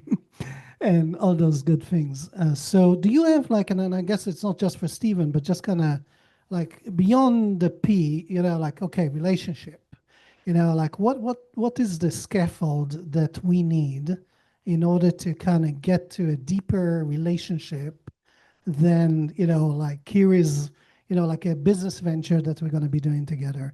Do you have like some advice for us? Like, what is it that, libraries need to be sharing with other organizations, and like how to do it in a way that is kind of, like concise and or respectful to the other organization in such a way? Now, I know it's a big question, so, and I know, but if you have any kind of, like anything you want to share. Thanks. Well, maybe the simplest way to put it is, being willing to put yourself out there a little bit. Take people to lunch. Go to programs on campus where you might see people in the administration that could be a future potential partner in these kinds of initiatives. We have a question that we skipped over about advocacy and outreach and how do you do these kinds of things. From my way of thinking, these kinds of small P activities on campus are not the responsibility of just the dean or the open education librarian or the scholarly communications librarian. And too often what does happen is that when we have a scholarly communications librarian or an open education librarian, everybody else thinks it's now that person's job to do all the work. And how do you get everybody to do all the work that is involved? And I mean from the top to the bottom. And like a perfect example is, you introduce a new library resource on your campus. A perfect example is electronic reserve software systems, particularly what they're called, and I think the terminology is like reading list management. A good example would be Leganto from Ex Libris. These can greatly simplify the amount of time and effort it requires faculty to gather library content, open content, web content, and consolidate it into a reading list that's on the courseware for your Canvas or whatever. A lot of that work, was done by the people in circulation and access services and reserve. They're the ones who work with the faculty who put stuff on reserve.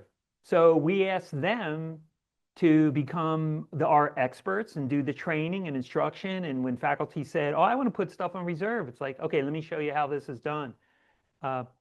So wasn't just the work of librarians or deans or whoever or top administrators, but it's like I say, all hands on deck. Everybody needs to be doing whatever it takes to make the relationships happen. And let's not overlook people in our organizations who already have contacts that we might have otherwise overlooked. So that's a possible answer. Any other responses? I mean, on like for the level of like what we do at Palsy, little less, on campus, although we will come on campus. Like, so coming to an event like this is something that we want to do. We want to talk about the work we're doing. We want to talk about the work we're doing with our member libraries. So we will submit conference presentation proposals because we want to go into both, not just kind of national conferences, but also regional ones. So we can talk about the work that we're doing. So more people know it. And I did mention earlier to Boaz that I would make a plug for a new thing we're working on called Cyclops, which is a project that we'll be launching soon. And this is something like this is an opportunity to let everyone kind of hear about it before we actually kind of start. And this is taking one open source kind of software, putting it on top of another one. So Cyclops will sit on top of Reshare. Cyclops will do more than just ILL. It'll do a lot of other things, but it's one way to take two pieces of software, open source software, and put them together. It's going to give both of them more value because they can be used together. But like taking an opportunity to talk about that in a space like this, where we're letting you know we are starting to work on this, and then you can hear about our progress as we go, possibly join in on them, things like that. So making sure that we're talking about the things that we're doing. I mentioned this in our small group earlier. I think sometimes we have a tendency of we want to complete an entire project or initiative, and then we want to take that to a conference to talk about it. And the way I want to look at it is we want to talk about it as we're doing it so we can bring in more partners, more perspectives, so that in the end, it's going to be more valuable.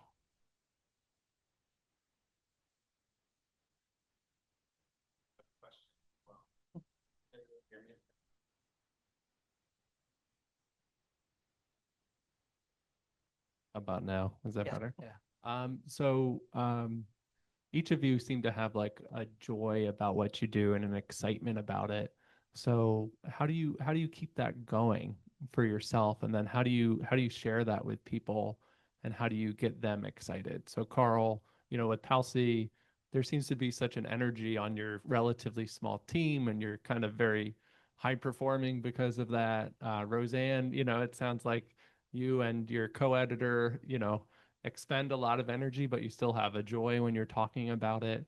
And Stephen, you've done so many things throughout your career and talk about it with such a passion as well. So just like tips, how do you stay excited yourself, and how do you kind of infuse that? How do you infect other people to do that?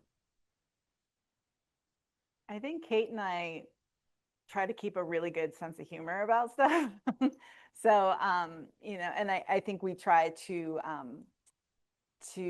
make that clear with the folks that are working with us, right? That this is a collaborative effort. We're going to make mistakes. Things are going to go wrong. It's okay if, Pitt kicks it back to us 3 times and we have to fix something, right? That it's an iterative process, again, my makerspace, that, every failure is just an opportunity to find a new, exciting solution that you didn't think of before, right? And so we just bring that kind of attitude to the publication of the journal as well, right? I mean, the whole peer review process, anybody who's been through it, super frustrating, right? Can be. But the idea here is that we make our work better, right? And so we shouldn't look at it as, oh, they sent me back more review, more edits. I have to fix it. The idea here is that we as a community are supporting each other to make this work better. And, and that's the kind of attitude that we put through in the back and forth that we have with our authors, the back and forth that we have with our editor, our copy editors and our layout editors, that this, we're all just working together, and that at the end of it, we have this really cool thing that is accessible to everybody, that's sharing all the good work that people are doing in public libraries, and everybody can see it, right? There's an actual product there that it's accessible to everybody. So I think that just keeps us going. I would say it's the stories. It's the stories that would keep me going and fuel my passion. Stories that we would hear from students about how our efforts to create affordable learning for them were making a difference in their lives. And a lot of us, and we talked about, we had a question about promotion, and many institutions will have events in the library where they'll have a sign that says, tell us your textbook story. And students will tell, how much money they're spending and how it's bankrupting them. And, they'll tell stories about the faculty member who came into class and said, you don't have to buy a textbook, and how that lifted an enormous weight off their shoulders. Or hearing from faculty who are overjoyed that their research is getting viewed from all over the world, and your examples of people giving feedback and stories and sharing. So I think that's it, trying to just get that positive feedback and seeing how your efforts are making a difference in the lives of students and faculty and people who you don't even know from around the world that can take advantage of the work you've done. That's it for me. Yeah, I don't think I can add much more because that's exactly right. But I mean, for my own personal reasons, like I came to work at PALCI so I could work on the initiatives that they were working on then. And one of those was like controlled digital lending.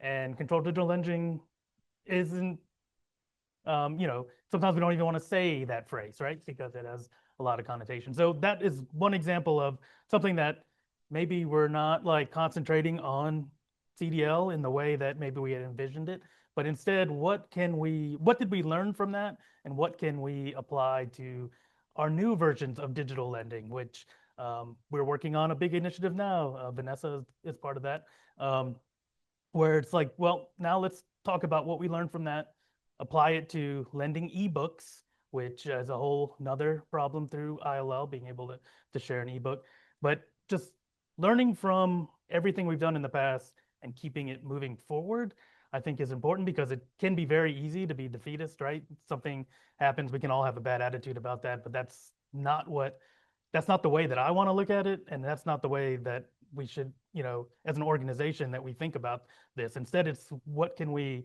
take from that, learn from it, and then put that energy back into whatever our next project is. Yeah, let's add one other thing for those of us who are a little bit more senior in the profession. Part of the enthusiasm, what keeps your enthusiasm going is introducing your newer to the profession colleagues to all of these challenges and coming up with fun and goofy stuff to do that will get them engaged and hopefully get our folks engaged. Like, Open Access Week, Open Education Week, they're great opportunities. One time we tried doing Open Waffle House during Open Education Week, and we made waffles and invited our faculty to come. And we just had a blast doing that. It's a lot of work, but it's just a building exercise that really brought us together. And those are the kinds of things that kind of keep your passion in the game and want you to keep trying to figure out what can we do next. Hey, there we go. Can you hear me? Okay, it's working. Good. Carl, I was wondering if you could get you talking a little bit more about, I kind of appreciate what you were saying about, rather than going for that, completist collaboration, we're going to now go present on it at a conference, for the consortial types of projects that you all undertake, what does it look like? Could you sort of speak a little bit more about what that little bit more iterative, come on board as and when you're ready, like what that kind of looks like if you're doing running a trial with, what are the logistics of, stakeholder participation, like who sort of owns the project of running the trial, like that sort of thing, like logistically, what does this look like? It's so it's different for every project, and there's but kind of more generally, I'll talk about our Easy Borrow digital task force that we've had going for this is the second year of it. So the first year, we asked for members from libraries to be part of this task force to figure out how we want to add digital lending to Easy Borrow, because right now Easy Borrow is just physical lending, so books, other library, physical materials.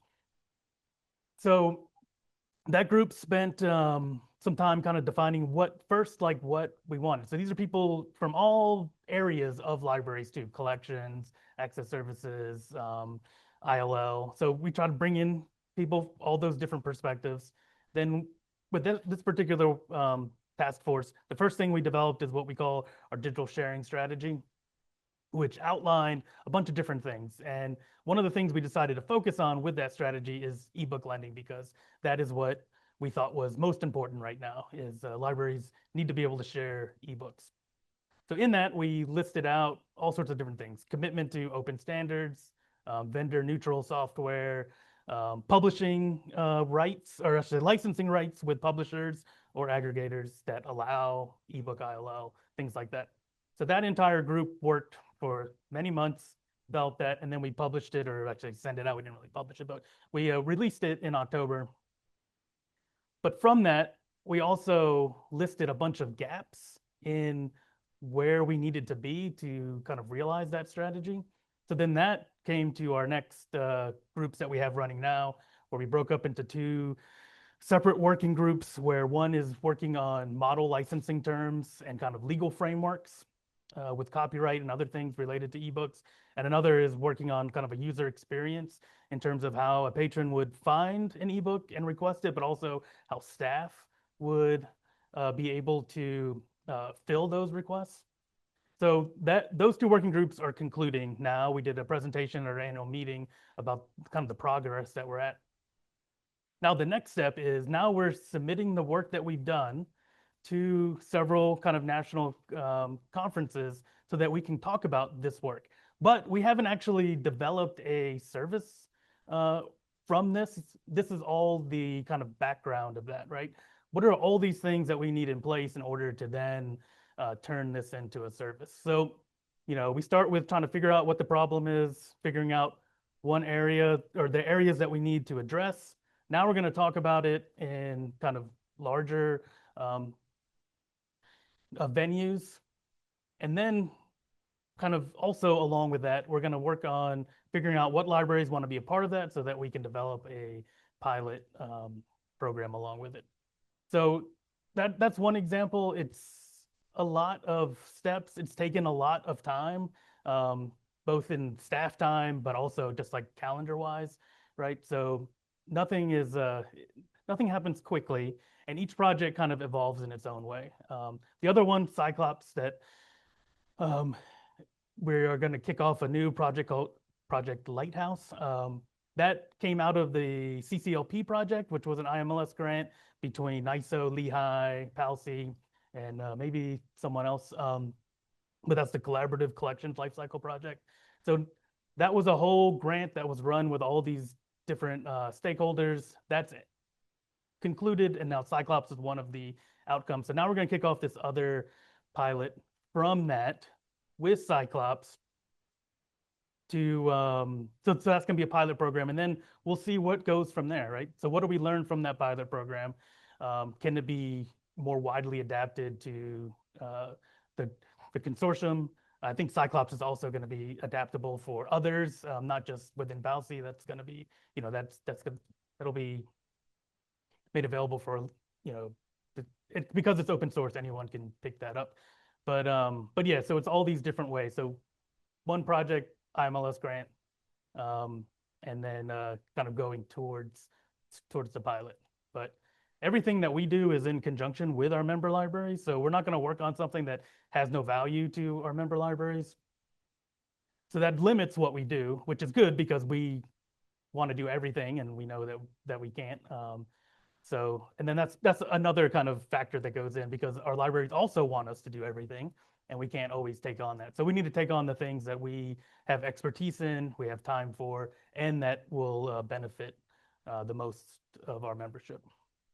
I don't know if that's what you were looking for, but yeah. Sorry, I'm going to try to reformulate something that an attendee online said here that I think would be a good way to kind of wrap us up here.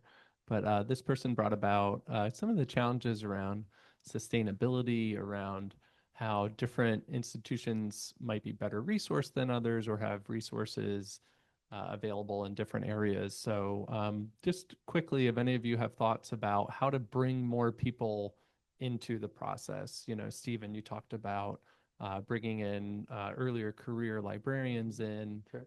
Just thoughts about kind of closing out. How do we kind of widen the circle? How do we bring more people in to support us and to support them and making change? That's really what started Affordable Learning Pennsylvania, because what we were hearing was, you know, these textbook affordability programs sound great, but we don't have the resources to do that. I only have 2 librarians. How can they spend time going out and trying to?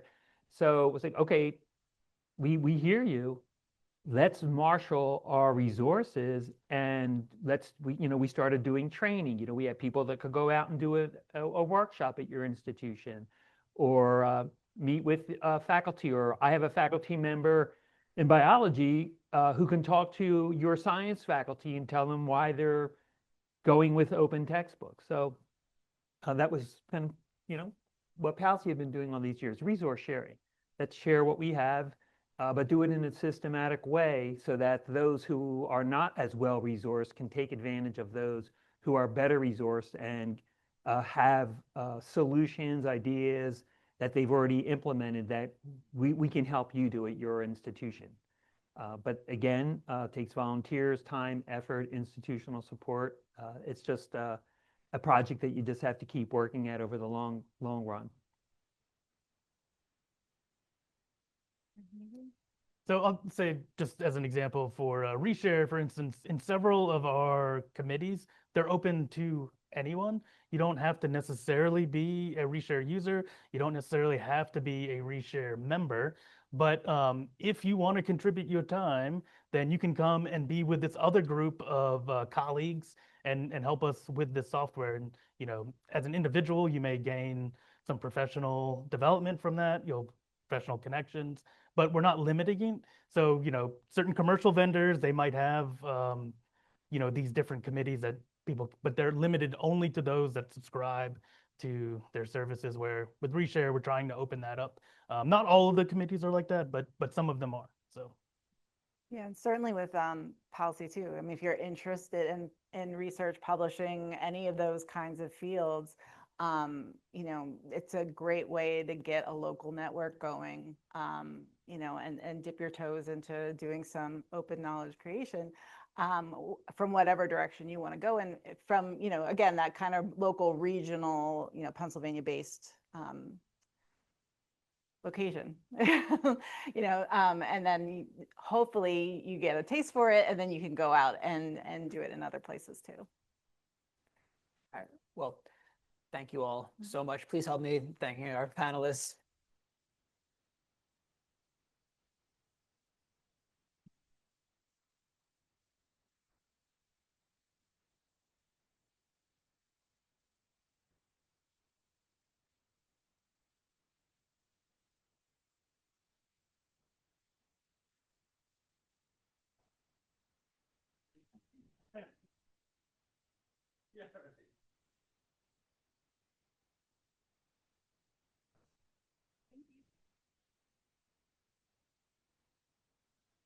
Okay, so we're just gonna close out with a little reflection here, and then maybe just some very kind of basic closing remarks, so we can all go and think about all that we learned today, and really kind of excitedly maybe close out with some ideas at the end of our day here. So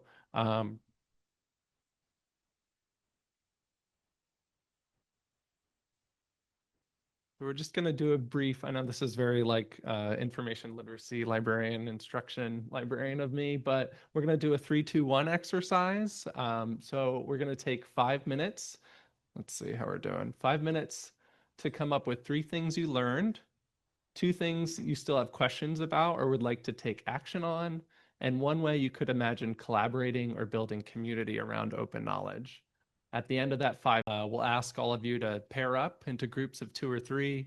Our folks online, feel free to just share in the chat and come together. And then discuss for about 5 to 10 minutes in those small groups, and then instead of sharing out kind of from every group, maybe just a few people, if you can volunteer and kind of say 1 or 2 highlights about what your group talked about. Okay, so thank you all for participating in this reflection, and yeah, have fun. I'll be doing it too.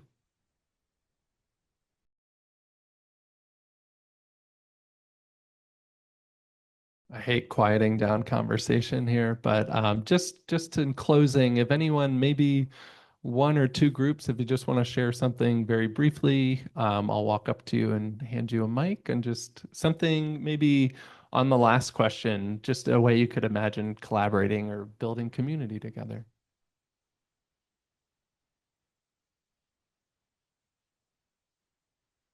I taught high school too a long time ago, so I can wait out a pause, you know what I mean? Yay, Jill, thank you.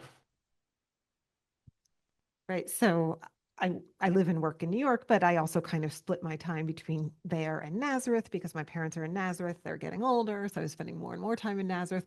But my professional orientation rate, like my head points to New York because that's where my professional conversations are. So I feel like the way in which I could imagine collaborating and building community is realizing actually my orientation can be toward like both sons of the conversation in New York and also the conversation in Lehigh Valley. So I just really appreciated being immersed in your community, which is such a change from my own community, which is wonderful, but only is what it is. And it's like, it feels like opportunity.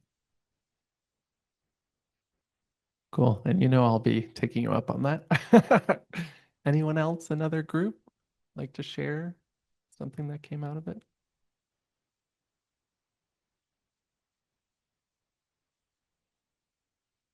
Great. Well, let's close up. I'll share one kind of to close us up here. One idea we talked about very briefly was just maybe starting like a communications committee for the Open Knowledge Symposium. So if anyone would be interested in that, please let me know. I think that's a great way that we could potentially collaborate, and we would love the support, and we'd love to bring more people into the process. So if anyone's interested in that, let me know. And I think we could do some really exciting things around that. So just in terms of closing remarks, I know we're at time here. Just really from the bottom of my heart, thank you all for coming. Everyone that is here, was here, that was online, thank you. It's really, it's been a labor of love this year, and it just means so much. It wouldn't mean anything without all of you here. So thank you from me, from Ben, from Kelly Cannon, and from Elizabeth Nelson, and everyone else involved. Thank you so much. It's really meaningful. So thanks.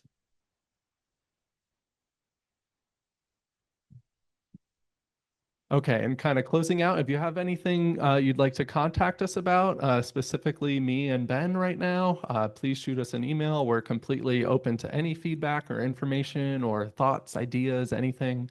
And then please complete our feedback form here as well. For those of you online, it should be popping up in the Zoom. And Jason's giving me a thumbs up. Thanks, Jason.